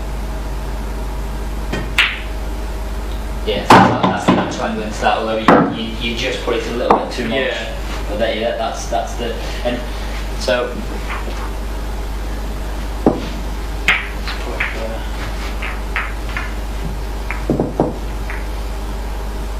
Now where's the natural angle to it that? Screw onto it.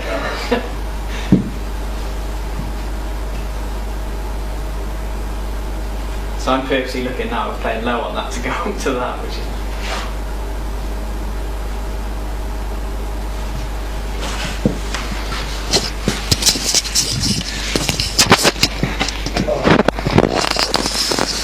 I actually, everywhere I look, I think I'm going to go into the middle pocket from there. See, and this is just something that's, I mean, you could say this to someone that's of a county A standard. What's the natural angle to hit that? I can screw onto it, but I can't see an angle to go onto that. Anyone else know? Natural angle? Maybe from I would say almost completely. completely Like straight, that. but Yeah, so I'm we take thinking that. knuckle I'm going to catch if I play We it. go across there. Well, play it then. See where the white goes. But don't forget, you got to pot the black. Blind it. You've got to pot the black. It's going to go in the middle. The far knuckle on that one, isn't it? Good go.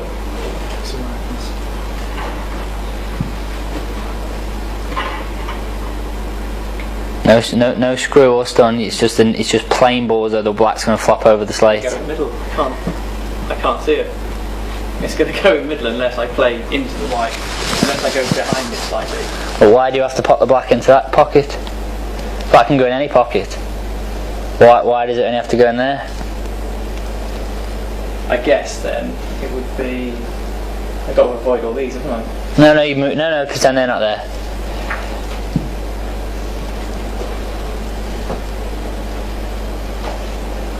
No side, nothing, just plain ball. Yeah, but that's a stun. That's a stun. You stunned it onto there. I did, didn't I? Yeah, you stunned it because this is the natural reaction. Where did you put the cue ball then? Put it back where you put it. Probably. Right. About there. So this is the natural path.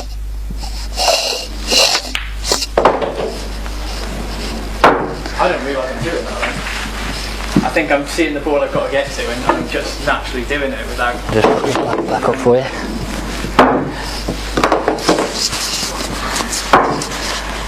Don't forget you got to pot the black though. Yep.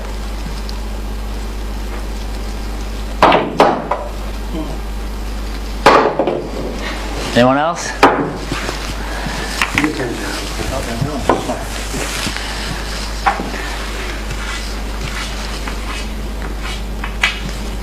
Actually, under the white higher.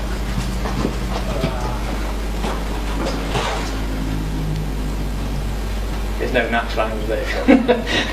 Without a lot of top. Yeah, I see what you're thinking, though. Unless you're cutting it in, I guess. No top spin's just got to be the natural. You're close. You're close. The natural angle's just there.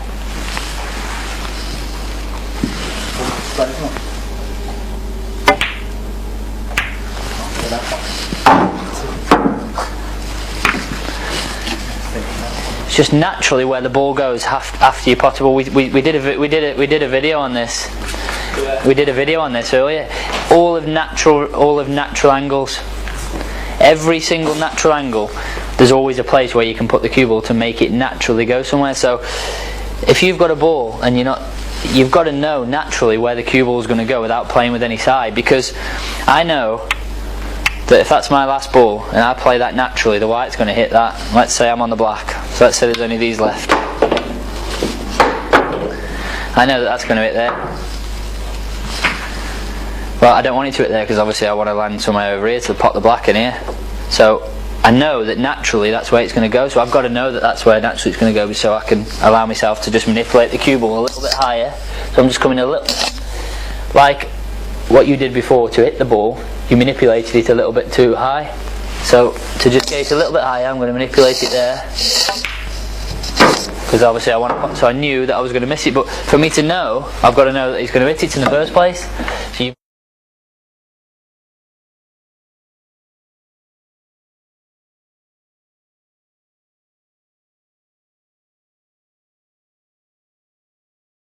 For me to know, I've got to know that he's going to hit it in the first place. So you've got to know all your natural angles of where all the balls are going to start with. And you know, when I put that there, you were just fixed on potting the ball in that corner. Yeah, that was it. Everyone was like, well, it's got to go in that corner or that corner. Yeah, it forced me into thinking it Forced was the you, ball. and then yeah, forced, you know, because yeah, you can put a natural angle is just the way that the ball naturally happens, because you've got to know where that is so you can change that. Because in that instance, I needed to change it then because I don't want to hit it. So about manipulating the cue ball and understanding the natural path that the ball's taking, well, you need to know that so you can change it. Because the game is all about where you put the cue ball at the end of the day. It's all the next shot as easy as possible. yeah, it's about making it as easy as possible. I don't tend to worry about that. Yeah, yeah. Gareth, you noticed that he was stunning the ball. What was he doing then to stun it? Yeah, so yeah, because what he was doing was so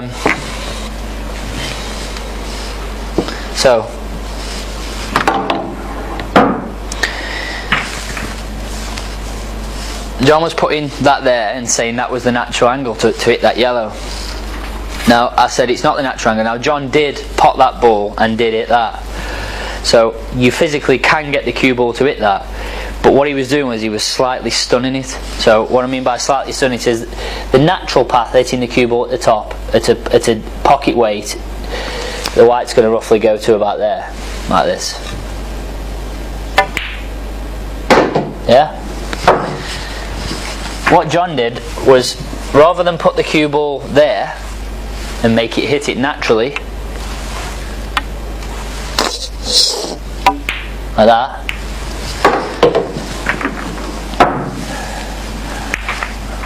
what John did was he put it there like I just hit the chalk mark, but then he stunned it slightly. So what he did was he come down on the white a little bit and put more of a firmer stroke on it to make the white go to the side a little bit. So he actually stunned it over like that.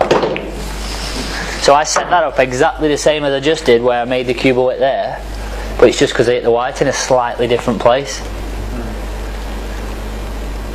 So that's all the stun is. Now the definition of a stun, what I've just played there, was I just stunned the white onto that. Well, I can also play a stun and get the cue ball to stun also down there. It would be easier if you just said pop that and hit and put a ball somewhere. You know what I mean? Because I can play a stun shot onto those balls. It's still the same stun, it's just a little bit lower on the cue ball. There's one. So now for this one, I'm just going to go a little bit lower.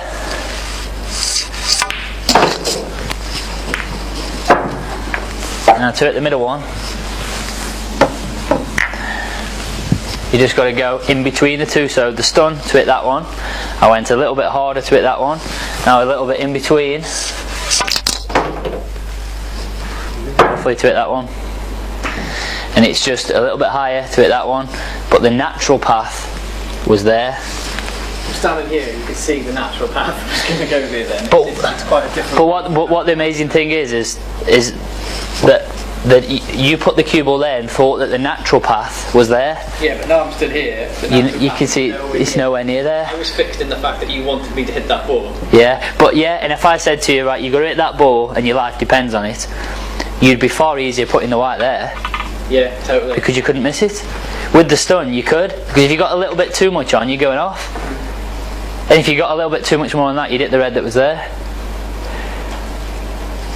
So if I said to you, right, your life depends on you hitting that ball with the white, if you put the white there, as long as you didn't get a kick, you can't possibly fail to hit that ball. Yeah, from here you can see that. Where if you put the white there, you can.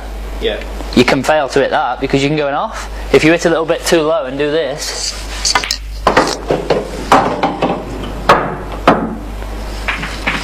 you know, makes a big difference. Totally.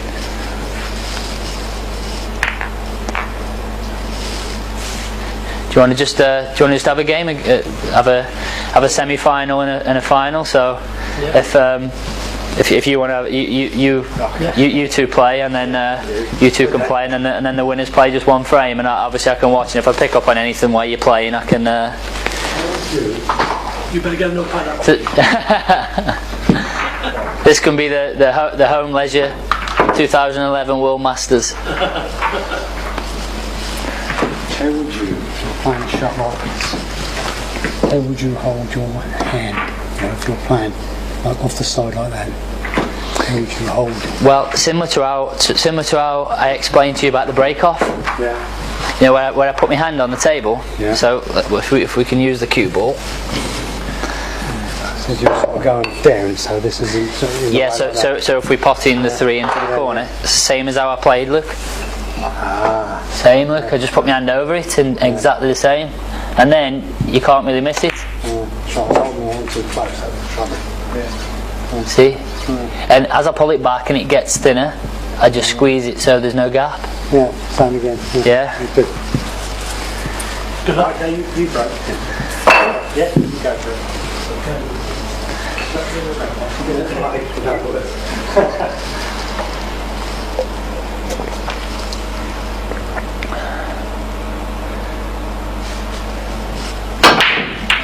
Huge difference there. It's a big break. Yeah, a good one.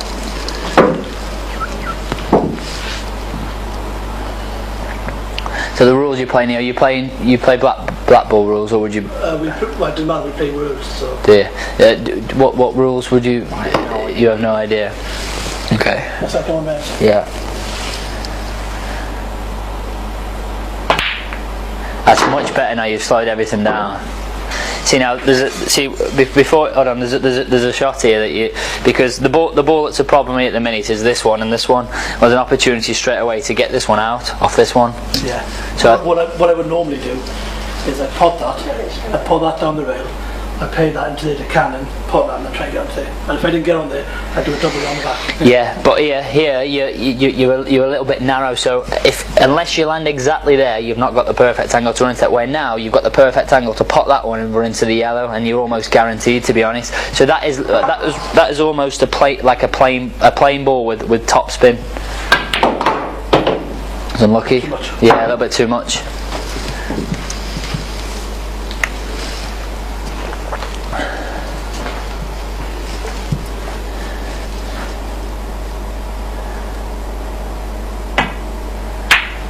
First. Yeah, I think that's what you were saying earlier as well. You see a shot and you just go for it regardless and try and pop something. Yes, well, that's John not always the tells case. Yeah, sometimes you don't really see, everyone doesn't see shots, and sometimes I'll be playing and I'll get down and then think, oh, there's that one there where I could have landed on that one and could have played. Sometimes after you've played it, especially when you watch it back on the TV and think, oh, I don't know how to play that one. No, everybody misses shots. Yeah, it's not like here. I mean, this I would just straight away try and pop that.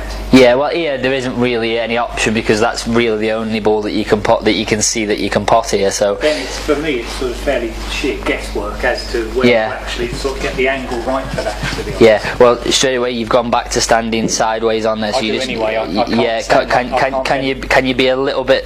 Because when you were potting that other one in the cut, when we set that one up there, you were a little bit squarer on than that. Yeah, like that. Lean forward any more than that. Yeah, maybe a little bit squarer on than that. Right. No, this one a little bit further forward. That way. That's it. Yeah. And then you're a little bit close to the cue ball here. So like there. Yeah, like there. And then it's just a matter of picking the line on the, like when we said, you look at the cue ball to the object ball, and you look at the object ball to the pocket. Yeah. So you've then got to work out the distance between that, and then the pocket. Wait. You right in there? No. Full of cold. Just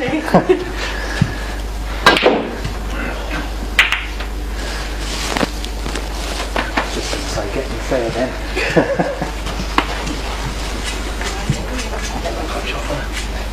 Yeah, I thought you'd have screwed back, giving you that one or that one, and that one to free that one. Trying to come up with this one. But who am I to say? You could be the next home manager champion. I don't think so.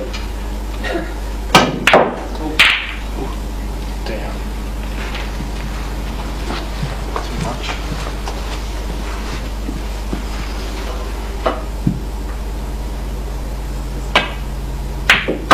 better shot. Looks so much better now. You're much more controlled.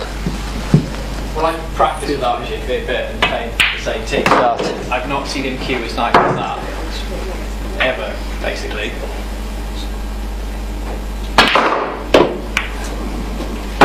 He's hitting the ball much sweeter than when I first saw him play. Definitely. It's a lot more easier to put the cue ball where you want to put it, basically. I think.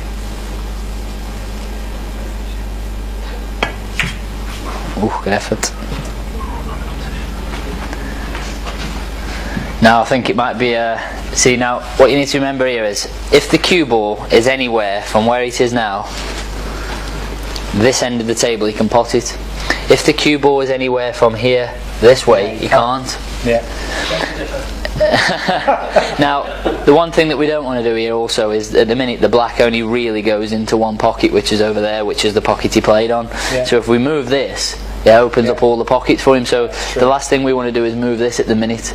Yeah. So if I was playing a safety shot here, I'd just be Going off with that one. coming off this one, and trying to put the cue ball over in this area. Yeah. So what you'd be looking for is to bounce this one maybe onto the chalk. So this hits the chalk, the cue ball comes in, hopefully comes back in front of the cue ball like this. But you've got to be careful you don't hit it too hard, because remember what we're talking about, natural angles. The natural angle, if you hit that a little bit too hard, you can go close to the pocket here. Yeah. So you need to be aware that the cue ball could go close to here. There you go, perfect. Oh, just left in the edge, nearly.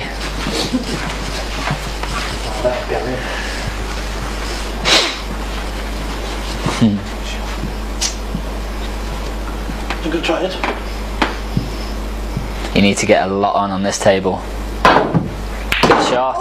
Good shot. See now, by not moving this, even though he has potted it, it's in a position where it only really goes in one pocket unless he flukes it. You see the old arm with the Yeah. Like I said, that's my natural shot. Yeah.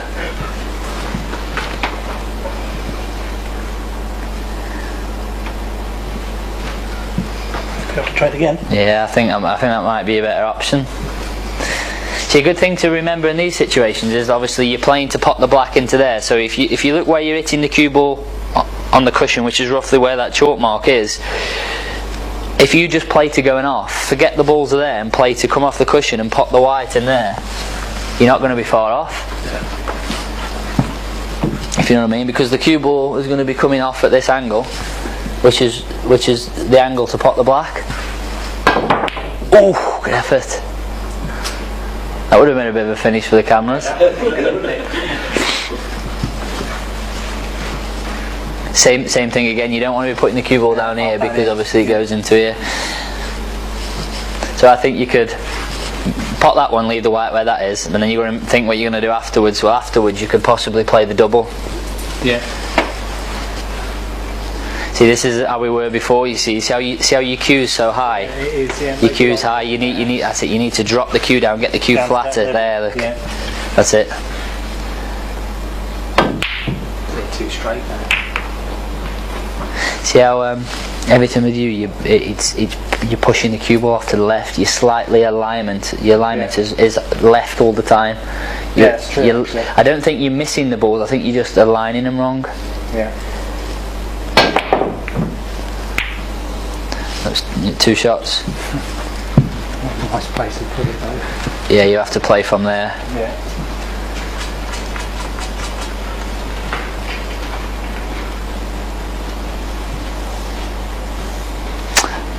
Not that much option here, is there? I think probably first shot, because you're not going to pot one the first shot, so probably get your bad one off the clip. But you need to remember what you're going to play afterwards. So if you just hit it full in its face, you're going to have a tricky shot afterwards. So I think you need to maybe just miss this yellow and hit it on the left hand side as you look. Good shot. So can you see that one in the middle? No. Not quite.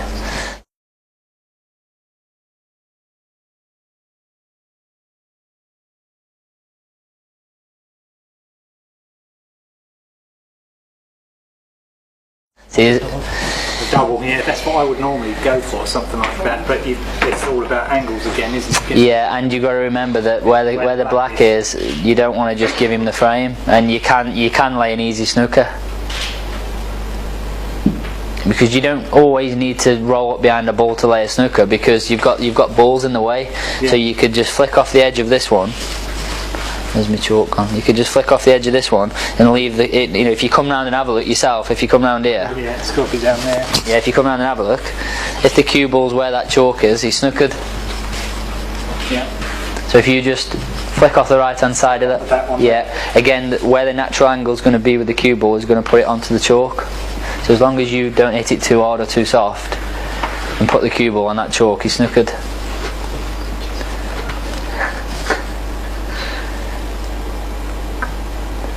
See, it's a little bit too hard, but even so, it stopped him cutting it into the middle.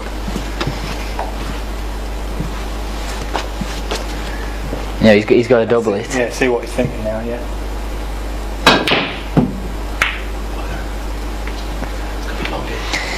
See, yeah, now the black's in the middle of the table, so there's not that many places to hide now.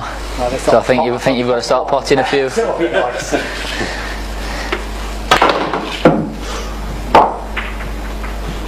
See, now because you're not landing on a pot again, you can play exactly the same shot. You can just hit this one soft. Yeah. If you come round and have a look at where the cue ball's going to go.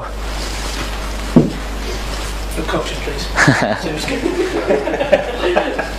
So I'd have done, for some reason, the shot I'd have played would have been the other yellow. Yeah. The white with the yellow is and bringing the yellow. Yeah, he could play that. It's just that way. If he does hit it a little bit too hard, you might leave the white in the gap. You can play the shot that he said. Actually, it is a shot. What he's saying is hit this one.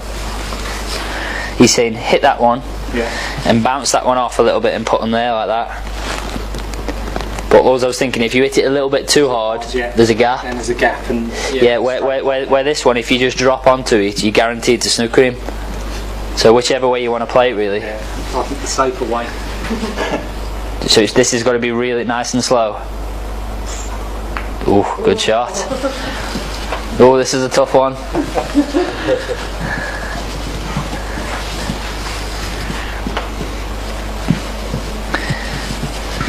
The one cushion escape's not there.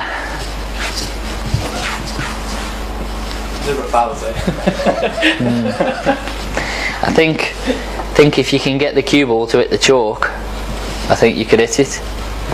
I was actually looking to do the reverse again and try and straighten it up to off the arrow. So,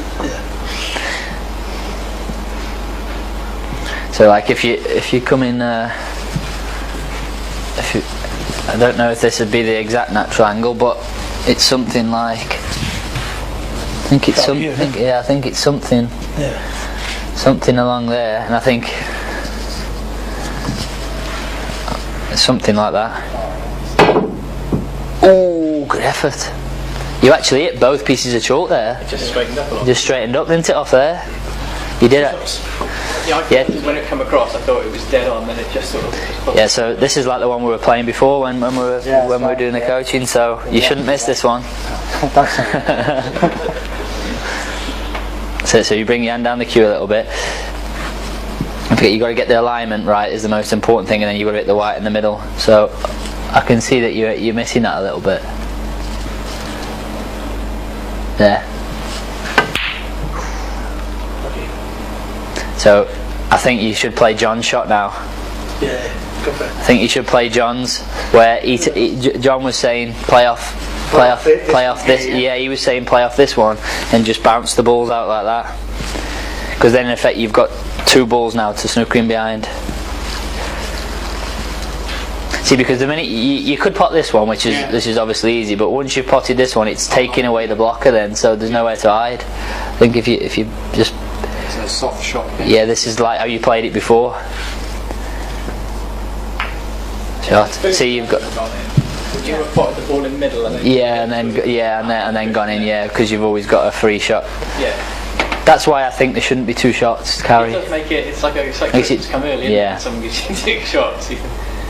I like the black ball rule, just one shot, one visit. I guess they as I like that. Good shot. Total, by the way. Yeah, only one.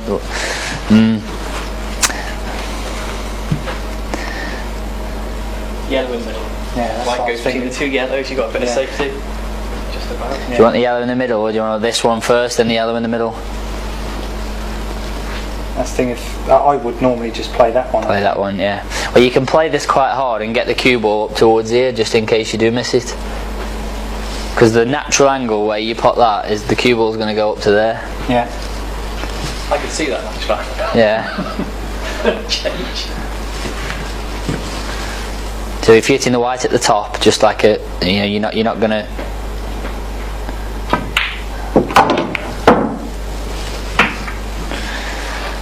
Nowhere to hide now. No, that's it. Shot myself in the foot. I think this one.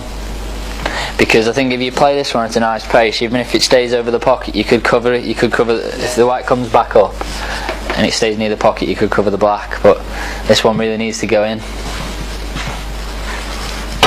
Oh, like that. Just like that. Nice shot. Oh. I'm winning. Yeah, I think that one into the middle now and try and hit one of the, we're talking about the natural angles, you need to hit one of them yellows.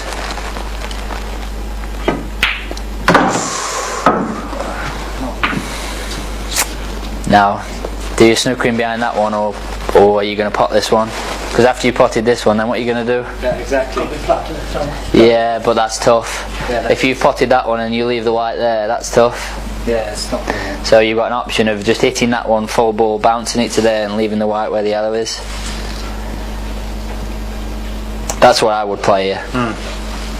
So you just want to hit it full ball, so the yellow then bounces to there and the white stays where... Is that the 9 foot 10 snooker? That must count. You need a roadmap for this one.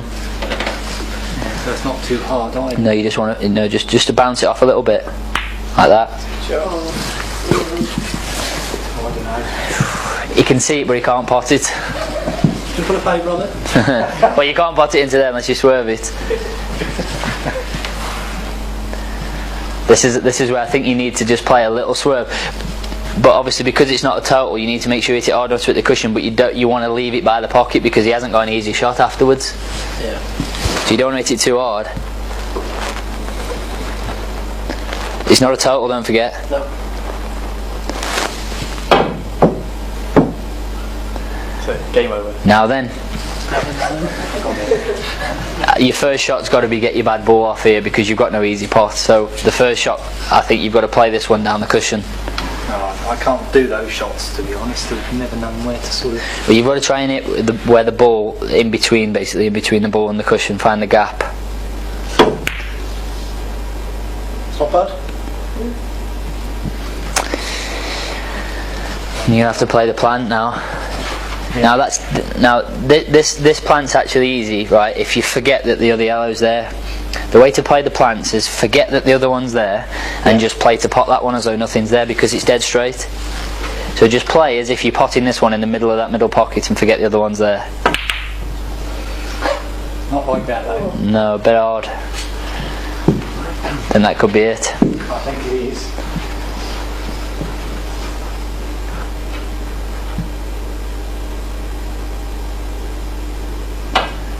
Much better. See how slower that was on the backswing. Good shot. Good shot.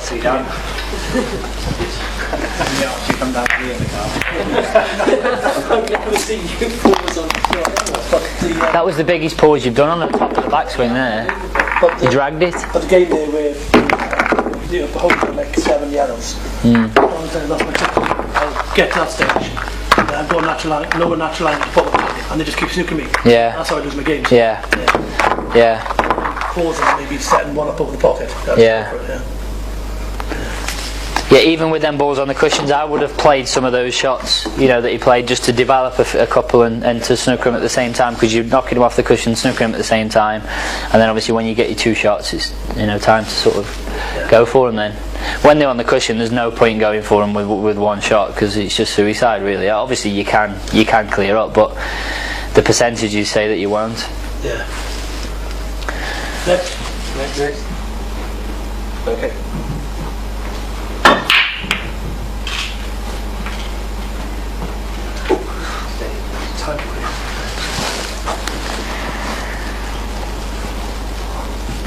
Like here, if you're going for them here, the first thing you need to look at is find your angle on one of the balls to go into the pack.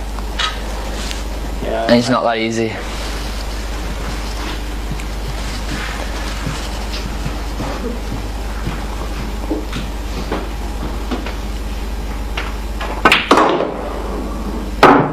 That's not anywhere near where I wanted it.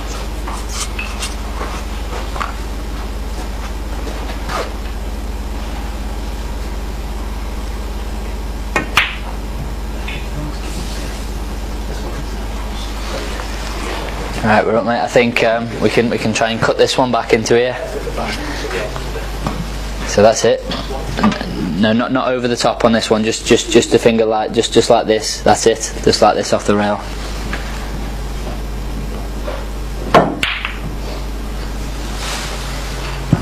That's why I trouble with angles. Yeah, finding the potting angle. Yeah.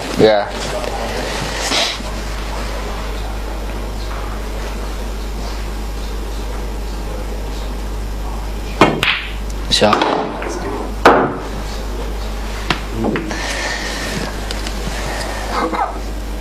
See, I'm not sure. Oh. Slower than I thought it was. Yeah, because it was just snicking the black on the way through. What I was going to say to you was, the white was here. You had an angle to maybe pop this and stun off the rail and try and get into it and be guaranteed to be on that one. Oh hell yeah!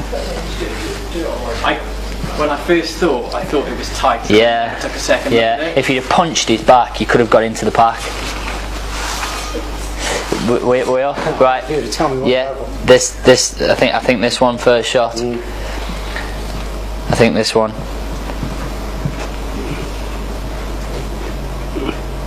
I think just nice and steady.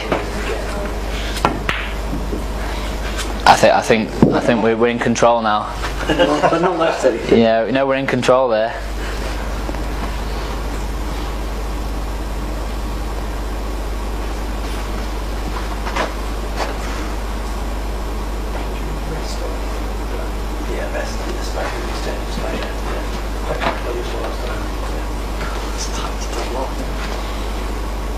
Yeah, I don't think the double's not on to pot it. I think you can double it over to the pocket or you can kick it out.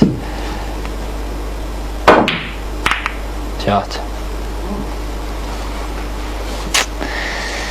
I think we should leave that one there. And that's got to stay. So what are we playing a long one?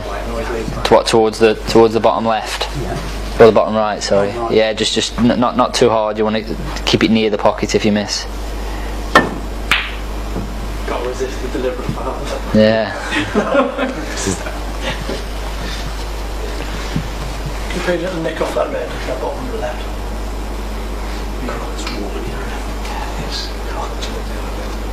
Yeah, it's sort of on. I think it is on, is it? It's close to the pocket, probably knuckle more than anything. Yeah, it needs to be. I was looking at that one. Yeah, I think you could play the plant with a bit of running side. So you would play that with a bit of right hand side. Good shot. See, now if you could play the deliberate foul here, you'd be in control. Do that. Okay. Yeah, when I play the deliberate foul. See again there. See just again there. Just a little touch on the natural angles. Does that one go? Yeah, it goes. Just nice and steady. Good shot. That's it. We're gonna hit that one. Again, nice and steady. So if you miss, it does go down near the pocket.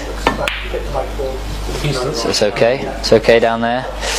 Yeah. What I was going to say on the natural angles is when you were playing that cross double, I knew naturally that if you didn't play with any side, that he was going to come off the cushion and they were going to meet. Where to avoid it, you had to play with some sort of side or screw to get the cue ball out of the way. Right. And that's again down to the natural. Can't do it, can I?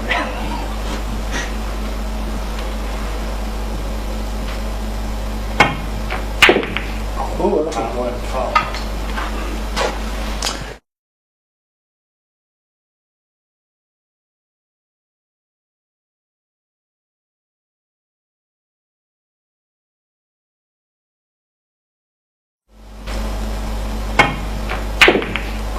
I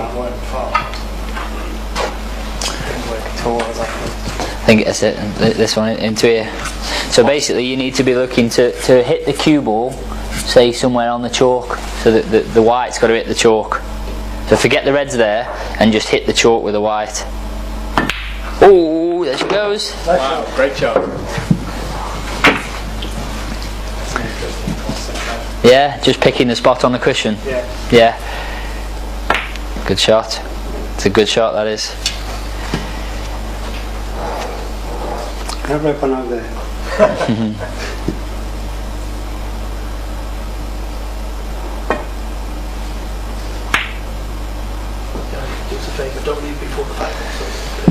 That's it. If we just nice and steady onto that one. And again, this is about the way. You said you struggle with the angles. Well, all I'm doing here is picking you a spot on the cushion. So if you're hitting the white, forget the red's there and just hit the chalk with the white.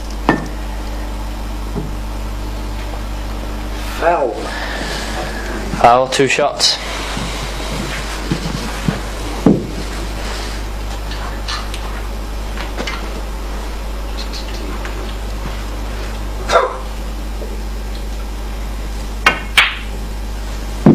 Shot.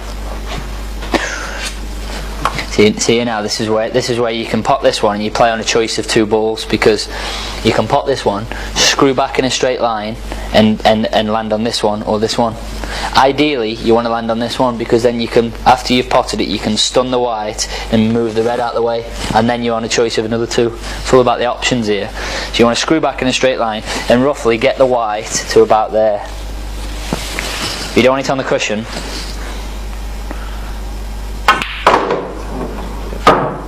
Ooh.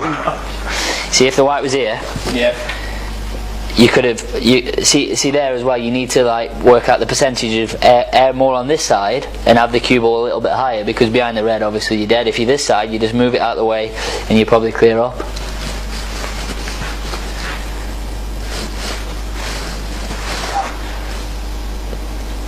Is there a natural angle for that one? There is 2 cushions. You thinking of the outside one? Yeah, I think there's a natural angle to the outside one, isn't there? I'd initially look to play back on that one. Where? On what? Oh, which side? Oh, around there. Onto that one initially, just looking at it. But I think there is a natural angle. Lucky. Go on. That slid a lot. I would have put the chalk there for you to hit that. Right, 2 shots. I think this one. Yeah. Nice and steady.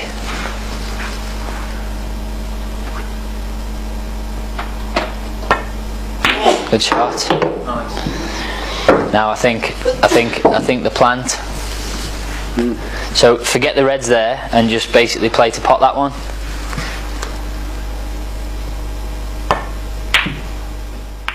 Well, this brings our coaching event with Gareth Potts to a close. We hope you've enjoyed watching all the coaching tips and advice that Gareth's been giving. If you'd like to be involved in the next one, then please follow us on Facebook, become an active member of our Facebook page, and potentially you could be with us when we hold our next event, which is in June 2013. Thanks very much.